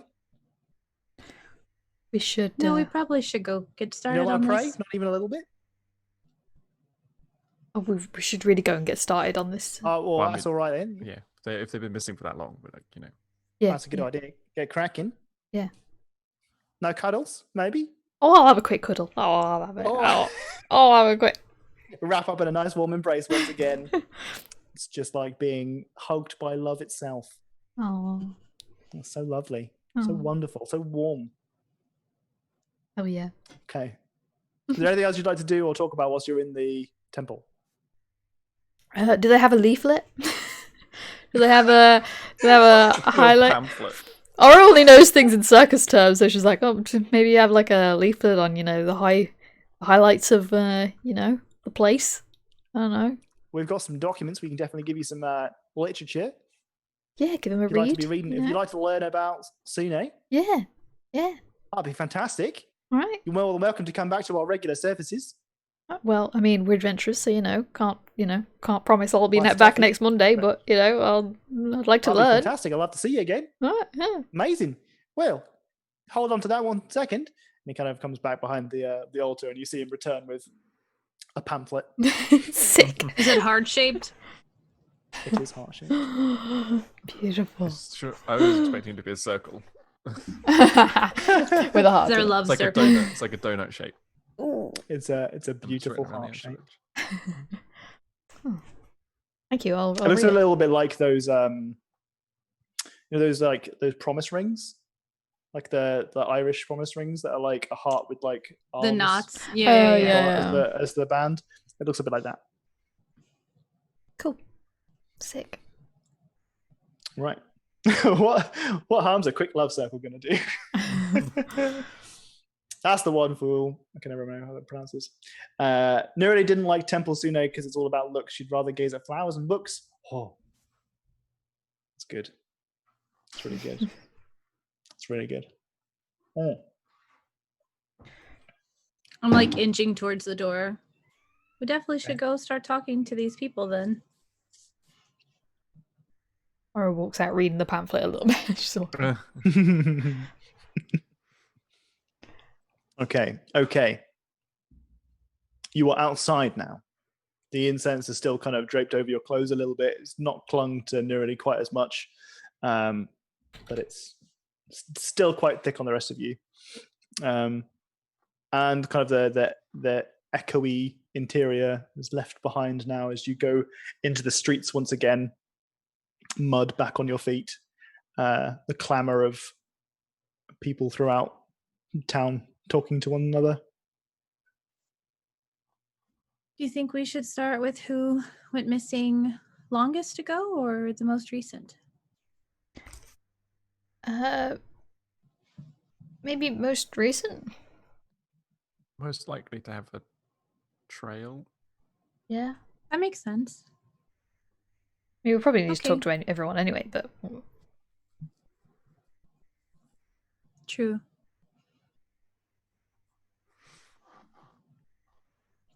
Who is it that you'd like to see first?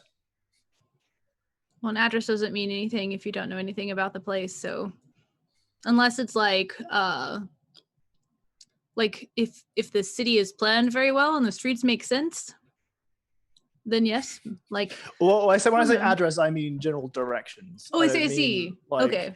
I don't mean like American city directions where it's like First Avenue, blah blah blah, West blah blah blah. No. First in Oak, because there's the grid of 1 through 26, and then there's like Oak, Maple, like whatever, and it's all like tree names or whatever.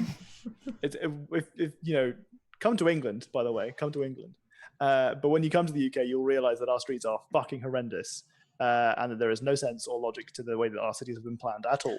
Oh, for the most part, or at least like from my experience, same. Especially because I grew up in the rural South, so we didn't even have street names in a lot of them. They were FM roads, and a lot of people don't realize FM means farm to market. So the road really existed because that's where all the farms took their stuff to markets. Or there are county roads that just have numbers that are arbitrary, like 917 is next to 616, which is next to 1187. You're like, lots of sevens, don't know why. Where's one? And then there's 10 right there, County Road 10. Sweet, cool, awesome. Sounds great. Okay. So, I mean, these are directions, so you can follow them for the most part pretty easily. Okay. Then we'll go to... I designed this quest today, and I didn't come up with directions to each of the houses. Because who wants directions? Right, That's fine. right. Let's go Left. to Conan's first then, because they were 1 week ago. Okie dokie. Well, knocking on the door, you are... A rat-a-tat-tat. You are met by Phyllis Cursed, who, as you knew from the details you were given, was the partner of Conan. Did you do the knocking? Sorry, go ahead. Who knocked? Yeah, who knocked? Randall seemed to be the one that knocked, so Randall gets to be the one that talked. Ha! Make the knock gesture. You're the one that talks to the NPCs. Lesson learned. Hello. Are you Phyllis? My name is Phyllis, yes. You're the partner of Conan. Yes. Oh, Conan, where are you? Do you know anything about Conan? Well, that's why we're here. We're trying to help. We're trying to find... When was the last time you saw Conan? Who sent you? The high priest from the temple over there. Evan. High Priest Evan. High Priest Evan. Obviously Evan. So much love in that one. Such a gentle soul. So much compassion for the community. Stay a while.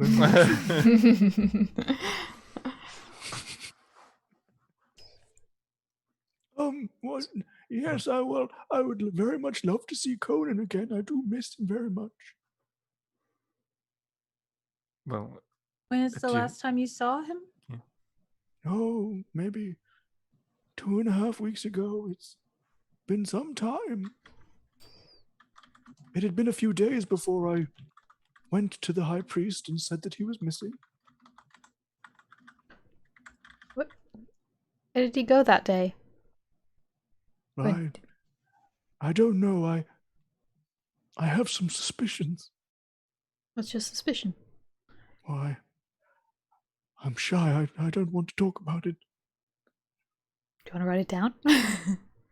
No, I'm embarrassed. It's okay. You don't have anything to be embarrassed about, and if we don't know, we Roll might persuasion! Oh, lady, The the yell. Wilden. Who's rolling Would the it- persuasion? You were talking at the time. Would Okay. it make you feel more comfortable if we were in a love circle? Have you considered? Ooh, a D6 bonus for Priest Bob. Evan! Evan! What do you mean? Oh, God damn it. 4-2. Oh, a 13. Okay. With a +7, I still only get a 13. So I don't need to be nerfed. It's fine. the rolls do that for I me. don't need to be nerfed. Has a +7. And I still only got a 13, so you know. That's true. But you're level 6 and you have a Yeah. +7? Yeah. Because that's normal. That's what happens when you have proficiency in something. I'm just embarrassed. I don't know. It's what you might think of me. Of I my think- marriage. That you're someone who misses your husband. I do miss my husband very much. Well, you see, I believe he was cheating on me. Oh, I'm sorry. I don't know where he has gone, but I found this red hair on his clothes. This is a very elderly lady who has very long grey hair and modest rags. You have the hair still? I threw it out. Was it long red hair? Very long red hair, yes. Much longer than my hair and much redder than my hair, too. I see. Maybe a hug.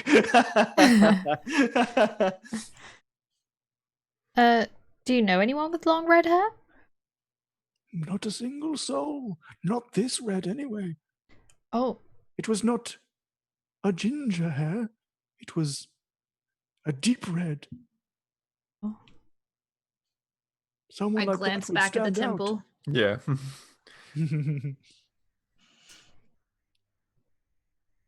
okay.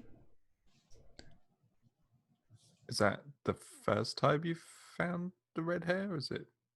Oh, there have been a few. I meant to talk to him about it, but then he disappeared.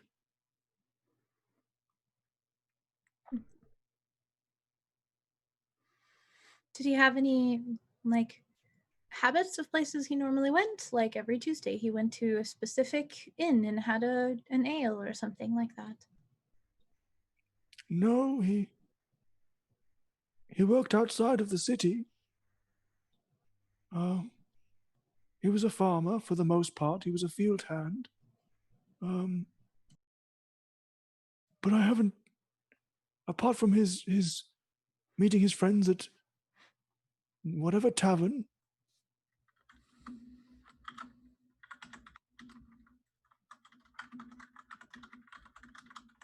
And how old is he? Oh, we're both very, very old to have a voice this ancient. Very, very, very old. So like 100 maybe? Okay. No earthly people sound like this. Unless they're 100 years old. She's a human. Yep. Every Tuesday he went to Chipotle to get his Dorito Locos Tacos for only $2.99. It's Taco Bell that has the Doritos Locos Tacos. Duh. God damn it, Tortu. Can't trust anything that you say. You'll never get sponsored now. Would you mind if we came in and looked around just to see if we can? Of course, please. She allows you to enter the house, and you see that it is kind of the steps that you already had to take led you to a house above a house. You can see that it is essentially 3 rooms. You have a kind of a sitting room that's also a kitchen. You have a bedroom, and you have a lavatory. And you can see that it is very modest, as you might expect for this part of the city and someone who's working as a field hand. You can find that there are kind of scattered items of clothing and stuff. You can see that there are some drawings. It appears that there is one piece of art in particular that is relatively well done. It looks like, compared to everything else, it looks like it's cost quite a lot of money to get this piece of art of the family commissioned, but it is a painting of a family, and you recognize that the elderly lady in it, or the lady in it, is probably a much younger version of Phyllis. And you can see that there are also 2 children there. Nobody here has red hair in this photo, but it looks like maybe it was something that was either a gift from somebody who has a bit more money than them, or they've pulled a lot of money in order to get this painting done, because the quality of it is superior than everything else in the building. Where are Feel your free children to. now? They've moved on now, left their old mum behind. They live in the city, and I see them occasionally. Young Bob is a writer, and young Jennifer is an artist. This is one of her works. The expensive one is hers? Yes. Damn. Looks very nice. This was an anniversary present. Oh. 50 years married. Wow.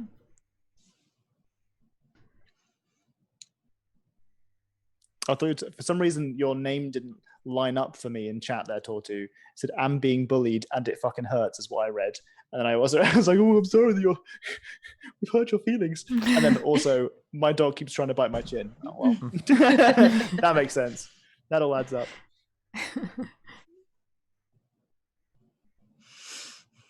Do I see any anything that looks like it would be like, I know they only have 3 rooms, so they probably don't have like a study, but like a writing desk, or like a little, like a few books, or like a little shelf with things like that type of stuff on it? There is a shelf that's got a couple of books and like bits of notes and stuff, like parchment that's been tucked away, that's in the bedroom. Leaf through those. See if Roll there's an any investigation check. Okay. Looking for secret notes. Doubt somebody this old is cheating, but he still might have secret dealings. I'm not super great at investigation, but Me Oh. neither. But it doesn't matter. You rolled well. So going through this, you find 2 things. As you are looking through the room, you find another very long red hair. This has been tucked into an item of clothing that is kind of traditionally male. And you can see that it is kind of just like entangled in some of the clothing. Like it's kind of just been not like purposefully woven in, but the kind of, sometimes you just pick out a hair from your clothes and it's surprisingly way longer than you thought. And it's just, oh my God, where did this even come from? And it's bright red. Like beyond natural kind of red hair. You also find that there is a small bag of coins that has been tucked away in kind of a crevice behind some of the books. It looks like it's been put there to hide.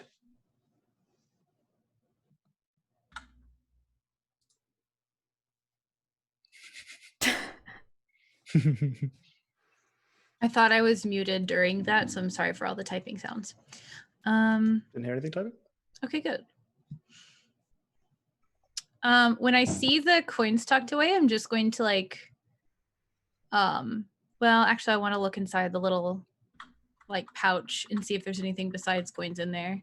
So if I can do that in a way that doesn't make it obvious, where it looks like I'm just like moving books around, because my plan is to just like stash it back there and just like leave it unless we never find him, and then I'll tell her about it.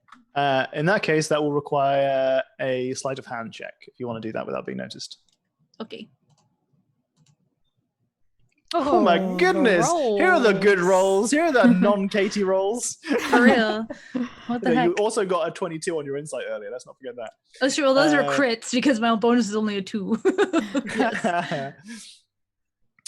Yeah, so you can open up the bag and have a bit of a look through it without kind of making it obvious that you're going through someone's hidden belongings. And it does appear that there are some coins in here. They are mostly coppers, maybe a silver.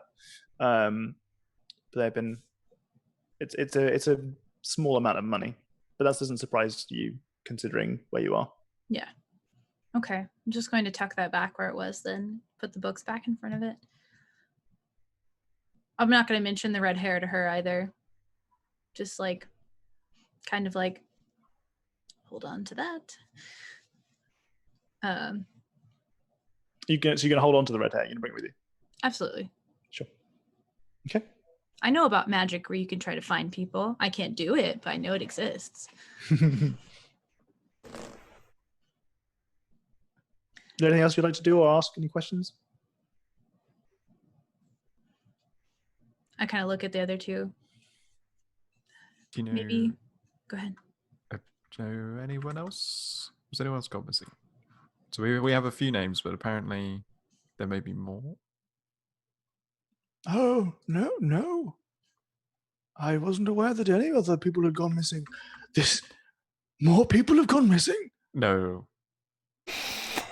No, I was just testing. I should be very worried. There's just more people in general in the area that we need to talk about. Your husband, Oh, other members of the Oh. clergy to ask about.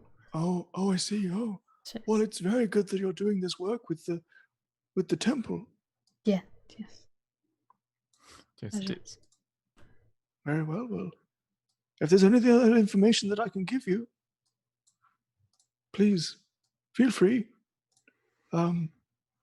You can return later. And would you like a cookie? I'd like a cookie. I would also like a cookie. Oh, Yes. oh, very well. Yes, please.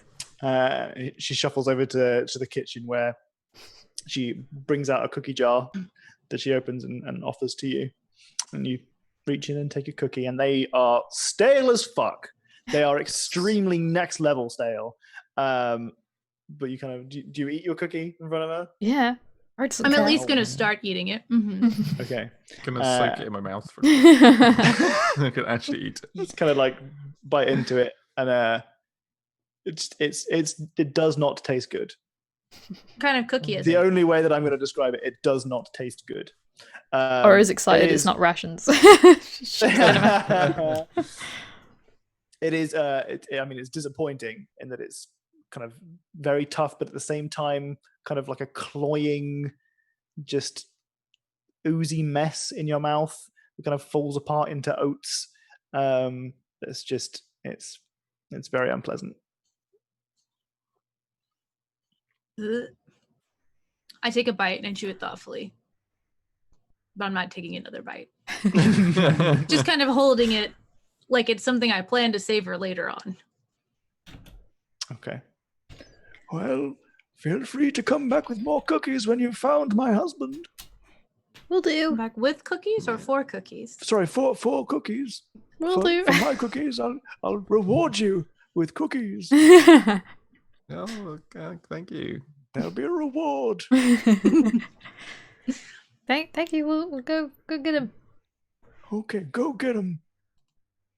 Go get my husband. A cheating bastard. So I can kill him. Find the hussy that stole him away from me. On it.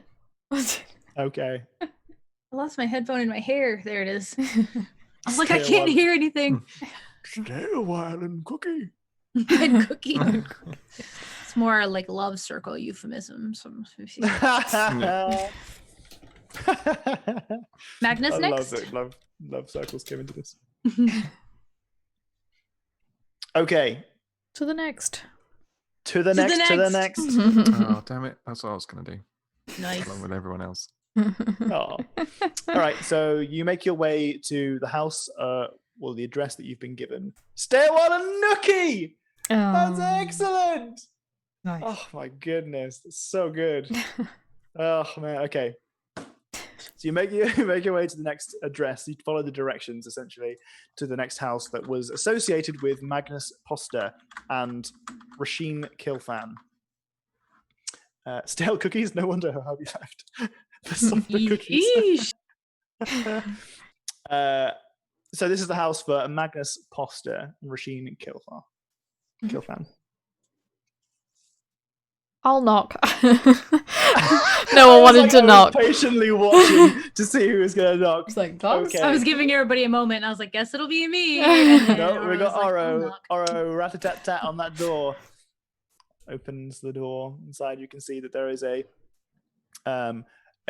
young lady whose head is shaved, and you can see that she's wearing kind of a simple green dress. Just hello. Who are you? We're adventurers who have been quested to try and find Magnus. Is that your partner? Oh, Jesus, Magnus. Yeah, Magnus. Yeah, he's gone missing. Could you tell us more about that? Like, when did it happen? He's gone. He's gone away. When did he go? Oh, time just goes by so fast. I don't know.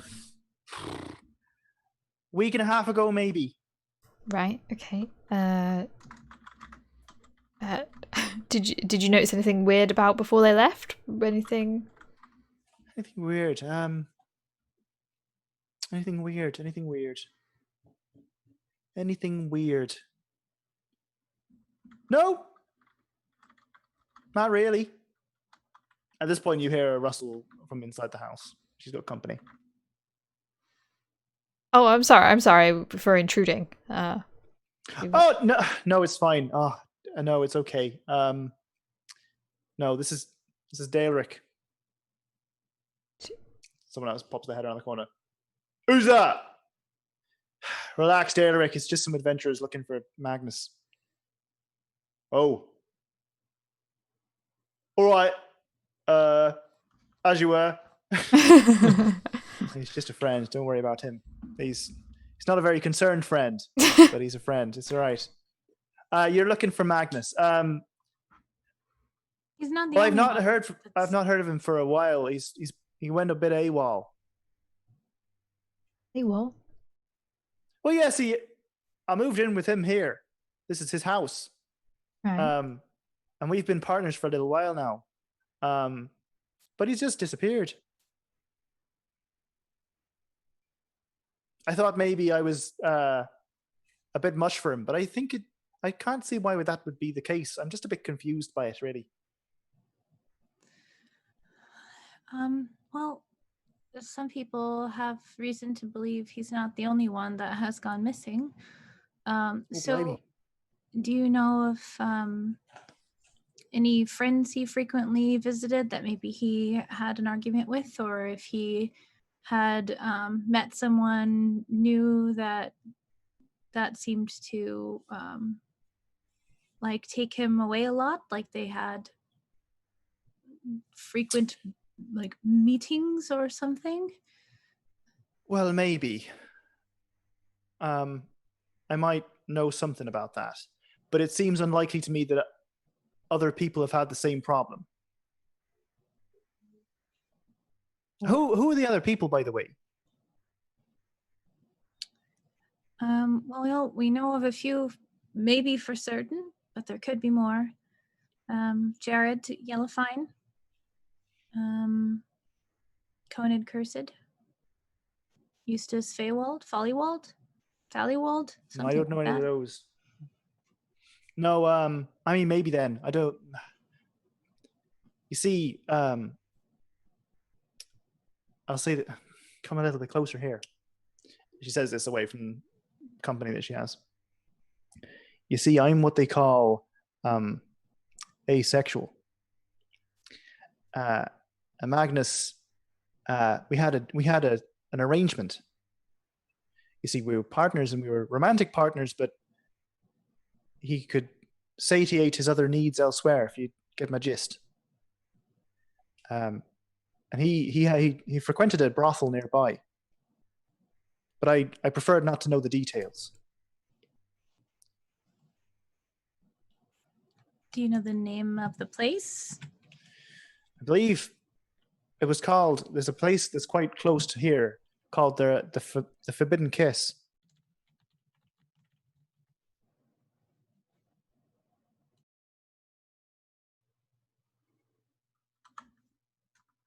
Red hair problem?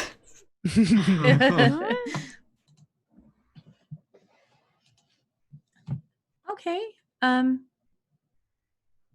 That might be a place where we could ask questions too then. That might be a good opportunity for questions. Yeah. Do you remember what his plan was for the last day you remember seeing him? Oh, blimey, no, I've got no idea.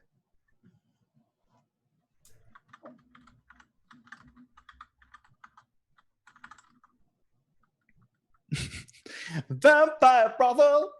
Oh God, that would be funny. It's funny because like Norley wants to ask also again to see if they can like come in and look around, but also totally doesn't believe that Derek is just a friend. And so it's kind of like awkward, like, don't really want to come in and look around, actually. We've already walked in on one person. 2 people, really. Like, kind of with this. What do you think? Should we go there now, or should we go talk to the other people first? Looking at Oro and Randall. I think we should maybe talk to the other people first. See if there's a link to this place. Or Yeah. That's a good plan. Well, thank you. We'll let you know if we find anything, unless we just send him back. And then it'd be really great if you let me know before you send him back. I mean, if you find any information, if you hear anything. Okay, thanks, bye. Yikes. big yikes. We start to like walk away. I'm like, do you think Derek's really just a friend? No. No.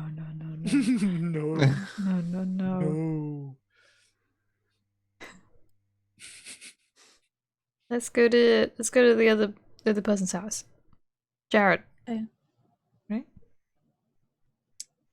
Yep, you've got Jared and Eustace left. Mm-hmm. Although there's no one to talk to for Eustace, so But we could look in their see house. if we can get in without it being like obviously breaking and entering. Or kick the door down. To the yellow finds. Where we won't be kicking the door down. Well, we'll politely knock. And then kick the door down. Down the street, conveniently, very closely located, is the house of the Yellow Next door over. Maybe there's a reason all these 4 houses. Yeah, they're all neighbors. It's just specifically these 4 houses. Yeah. Who's knocking at that door?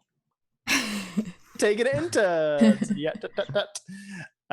And at the door, Kent Yellowfine. Kent Yellowfine is a middle-aged gentleman with long brown hair that he has pulled back into a ponytail behind him.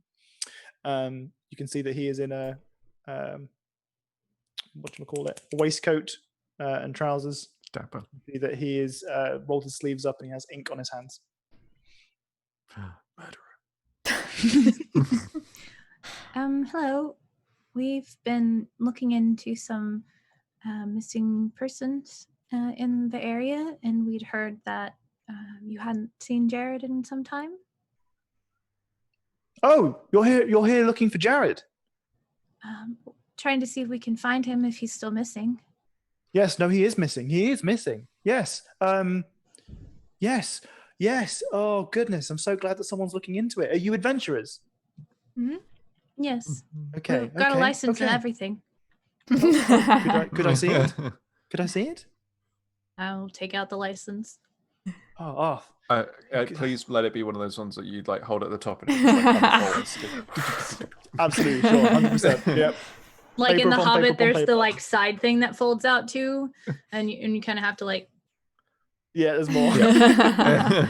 Every time it's finished unraveling, it just unravels even more somehow. And then most of it's just yes. blank for testimonials. Yeah. Filled in so far. On the actual thing, yeah. Oh yes, no, of course.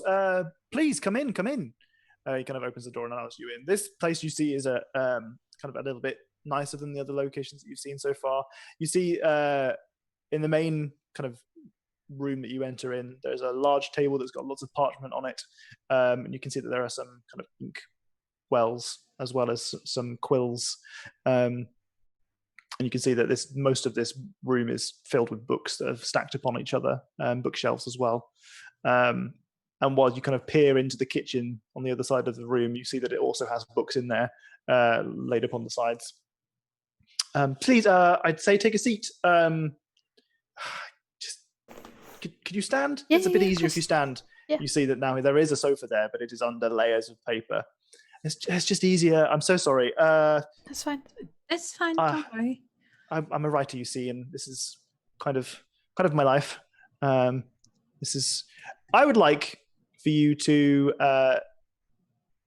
read off the list of books that you have, Oro. Okay, hold on. Let me bring up that in my Google Drive. I was gonna say, is Kent's previous name Cursed? Oh yes, Cursed. Conan Cursed. Okay. Yes, the son was a writer. I have the list. First book is called Dwarves, Rocks, and Cocks. Is the first one. Okay. Second one is The Hour of the Horse. Just a normal horse book. Okay, I'm gonna need people in chat as well to contribute to which of these books I pick coming up. So pay attention, please. Clegg's Stonehammer's 99 Bars and Bawdy Houses, a travel log. Arcana Sutra. Can I Make You Wancakes in the Morning? 50 Shades of Fae by Crunch. Oh. Barry Blotter and the Necromancer's Bone. Enlarge and All of Its Uses, a comprehensive guide for the horny wizard. How I Charmed Your Mother, a Bard's Tale.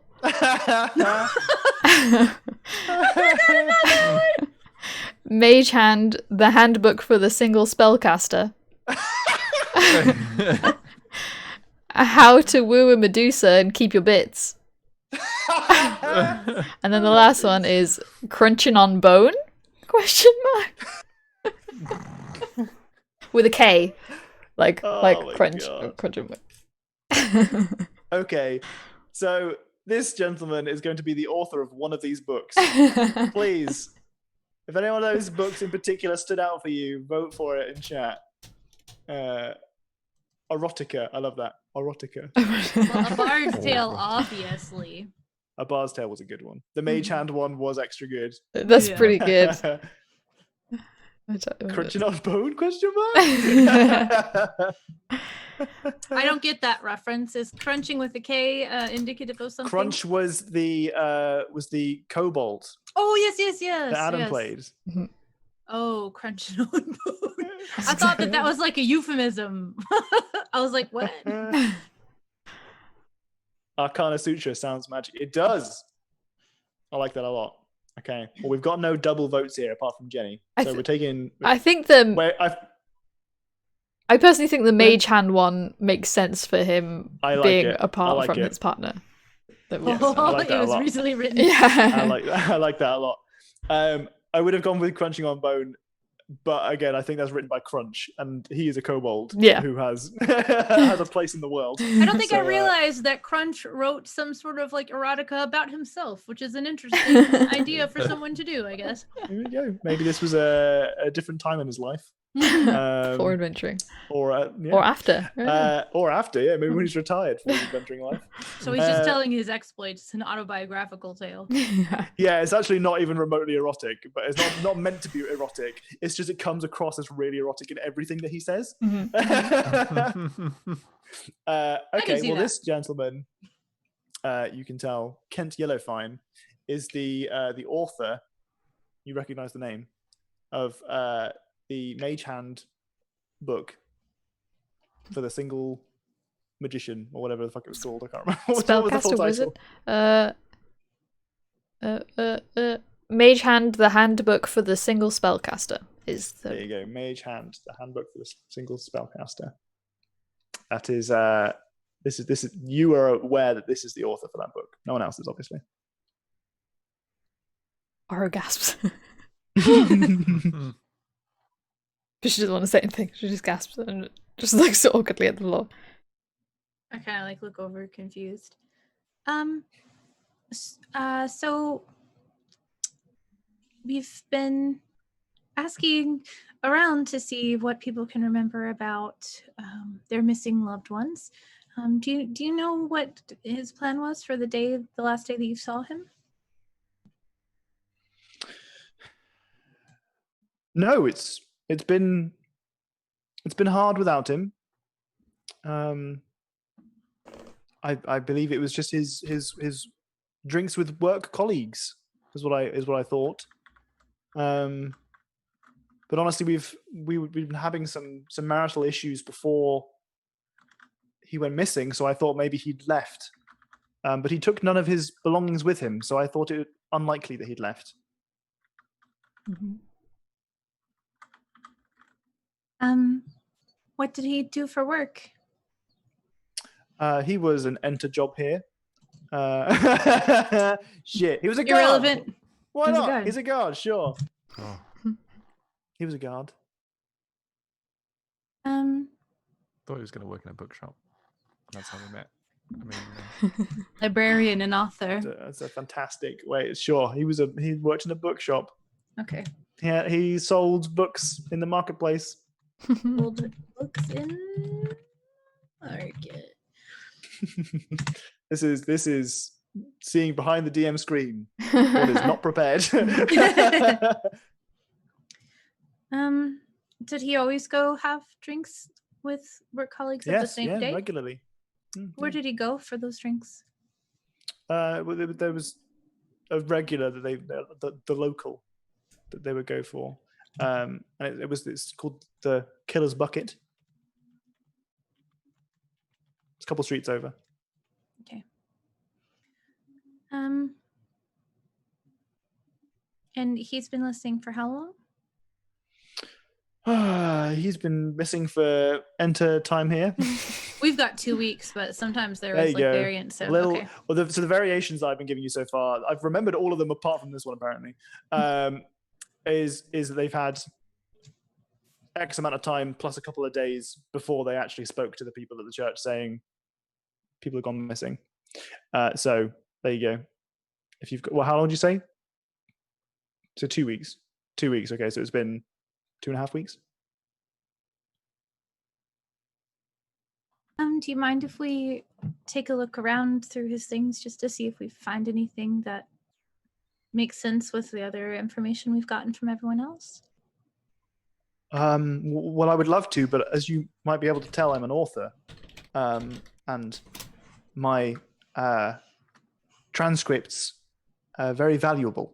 I couldn't allow you to roam these halls unsupervised, as you might imagine, without the possibility of you taking some of my manuscripts, which would be the loss of my livelihood. I'm afraid that's too much of a risk for me. Just the whole house looked like this. Yes, I'm afraid it does. Okay.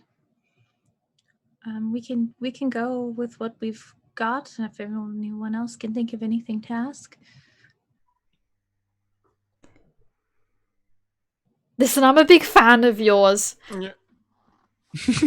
What? Oh, you've read some of my work. I've only read one. I found it in a library so I read it, and it was really good. I enjoyed it very much. Oh, Oh, I'm so grateful for your kind words. Could you sign my book? Oh, of course. Anything for a fan. And he dips a quill into some ink and he signs his name on these. Who should I make this out to? Aro, please. Oh well, of course. Thank you. Very well. May your strokes always get you there.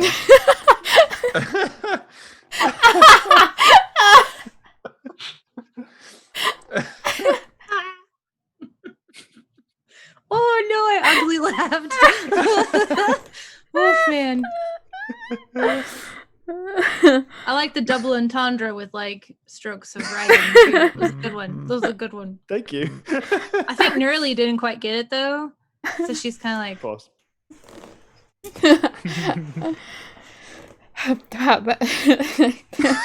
don't know what to say.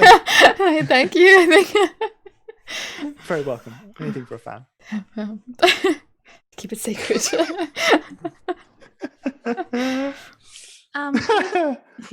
were the problems that you were having just about the relationship, or were there other issues? Just, I don't want to pry, but the more we know. Well, being somewhat of a celebrity, the details of my personal life are a little. I'm a little shy to say. You can roll a persuasion check if you like to try and encourage him to. This can be one of those if you'd moments like to where pry. this will be one of those moments where I may successfully big eye blink at him or something. Not like batting eyelashes, but more just like, of course not. Sure. Oh. No need. Okay. Spill them beans. So, the problems that we had were in the bedroom. You see, despite the literature that I write, I have quite a low libido, and that's been a point of contention for some time. It's been difficult, and we spent some time at the temple talking about it in our love circles. But not even High Priest Evan's hugs could bring us closer together. Nothing to be ashamed of. It happens. Well, it's a point of a contention for many relationships, and sometimes it's a hurdle that cannot be overcome. That's why I thought that maybe he'd left me, but he left his items here. So I believe he's gone missing. I think you're right. I think he's missing. Thank you for sharing. Thank you for taking up this quest, this endeavor to find my love. I think we know where to start then. Well, if there's anything I can do, within the realm of reality here, I'm afraid there are some limitations on what I can give you, but please let me know. Will do. Thank you very much. Kent Yellowfine out. Definitely need to go to that brothel. For research. Also, I think it's funny that so there's a phrase like in English we would refer to it as like a common thread or something, like the things that tie stuff together, and other like languages have similar things. And in Norwegian, red thread is like the thing. They always call it the red thread, and so I think it's funny that the hair is red and like their common theme is the brothel. And so I'm like, haha, this is the red thread. Very intentional, obviously. Well done, DM. Yes, you. look at that. Layers and layers. Tips the hat. Yeah, so as soon as we're outside, I'm like, it's the brothel.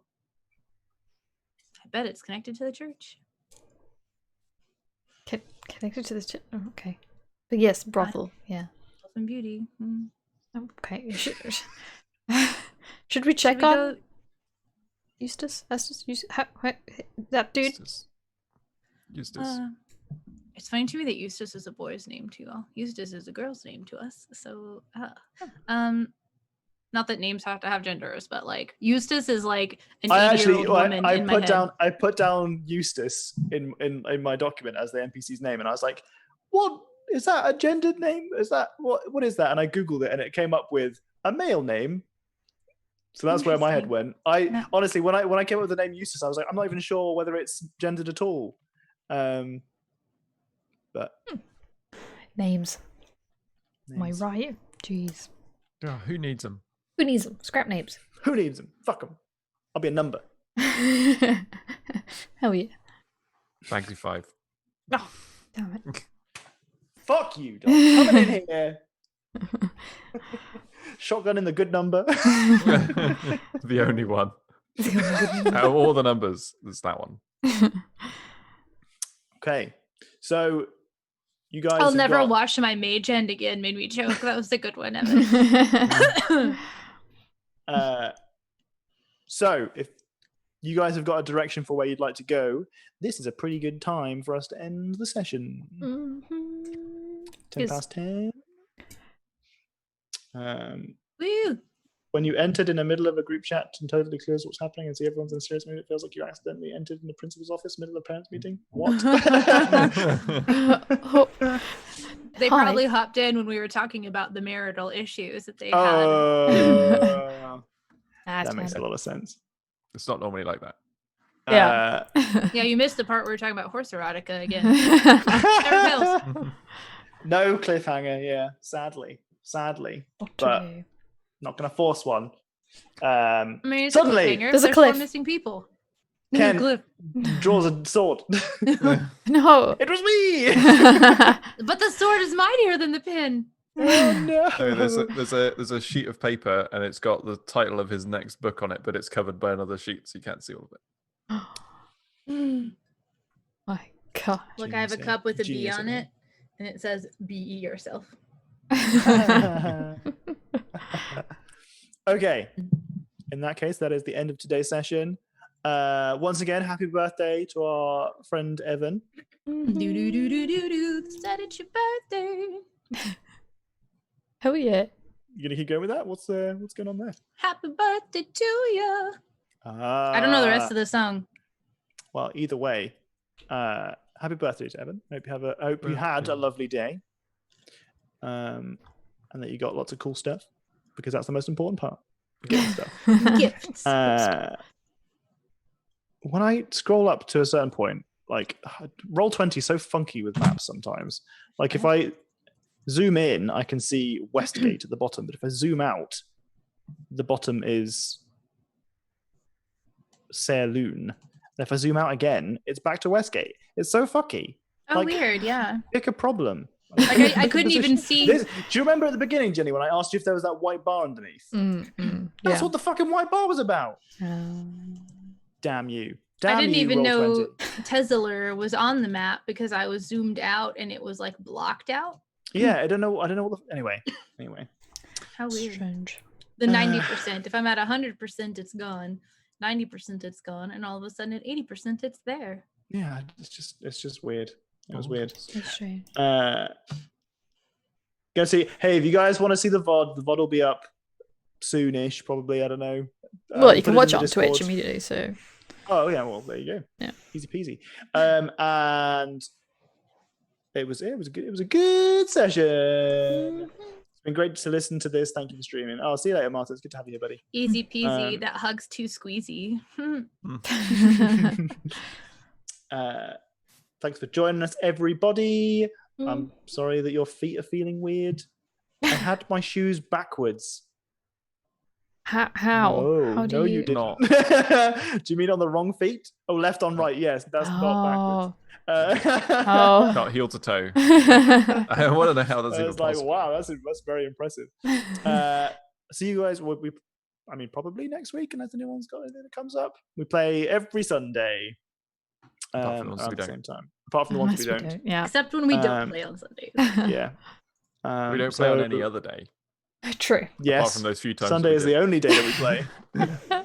Except for maybe when we do. I'm gonna do some charity D&D game planning, aren't we, Katie? Yes, we are. Yes. All right. Okay. Oh, so the word for that translates to backwards. Oh, okay. Oh. You gonna language. stream? I'm not gonna stream tonight. I'm gonna go play some video games with people who have usual work week schedules. So, and I'm tired, so I won't be good company anyway. But I'll be back tomorrow. I don't know if anyone's got anyone to raid. No one seems to be playing D&D tonight on my live list. On who I'm following. Not everyone, obviously, but at least people who I'm following. My friend Cole's playing Stardew Valley. No one doing D&D that I see that we want to raid. Okay. Gabs is streaming? Yeah, Gabs is streaming. Doing Gabs kind was words? my Gabs was my Yeah, I got no D&Ds. option. Yeah, what the fuck? Usually there's loads of people playing D&D tonight, but that's fine. It'd be like that sometimes. Oh, I've got an ad. Do be like that Great, sometimes. great. It's because we're ending at the time we're supposed to be ending instead of slightly early or slightly late. True. God damn it. I mean, there are plenty of D&Ders streaming, but I don't think we're affiliated with any of them. Okay. Oh yeah, if you join the raid, you get points. So that's the important bit to just stick along with the raid. Mage hand putting the can into cantrip. Nice. All right. We'll see you next week for D&D probably. I'll probably see you tomorrow in general. But yeah, see you later. Nice. Bye. Au revoir.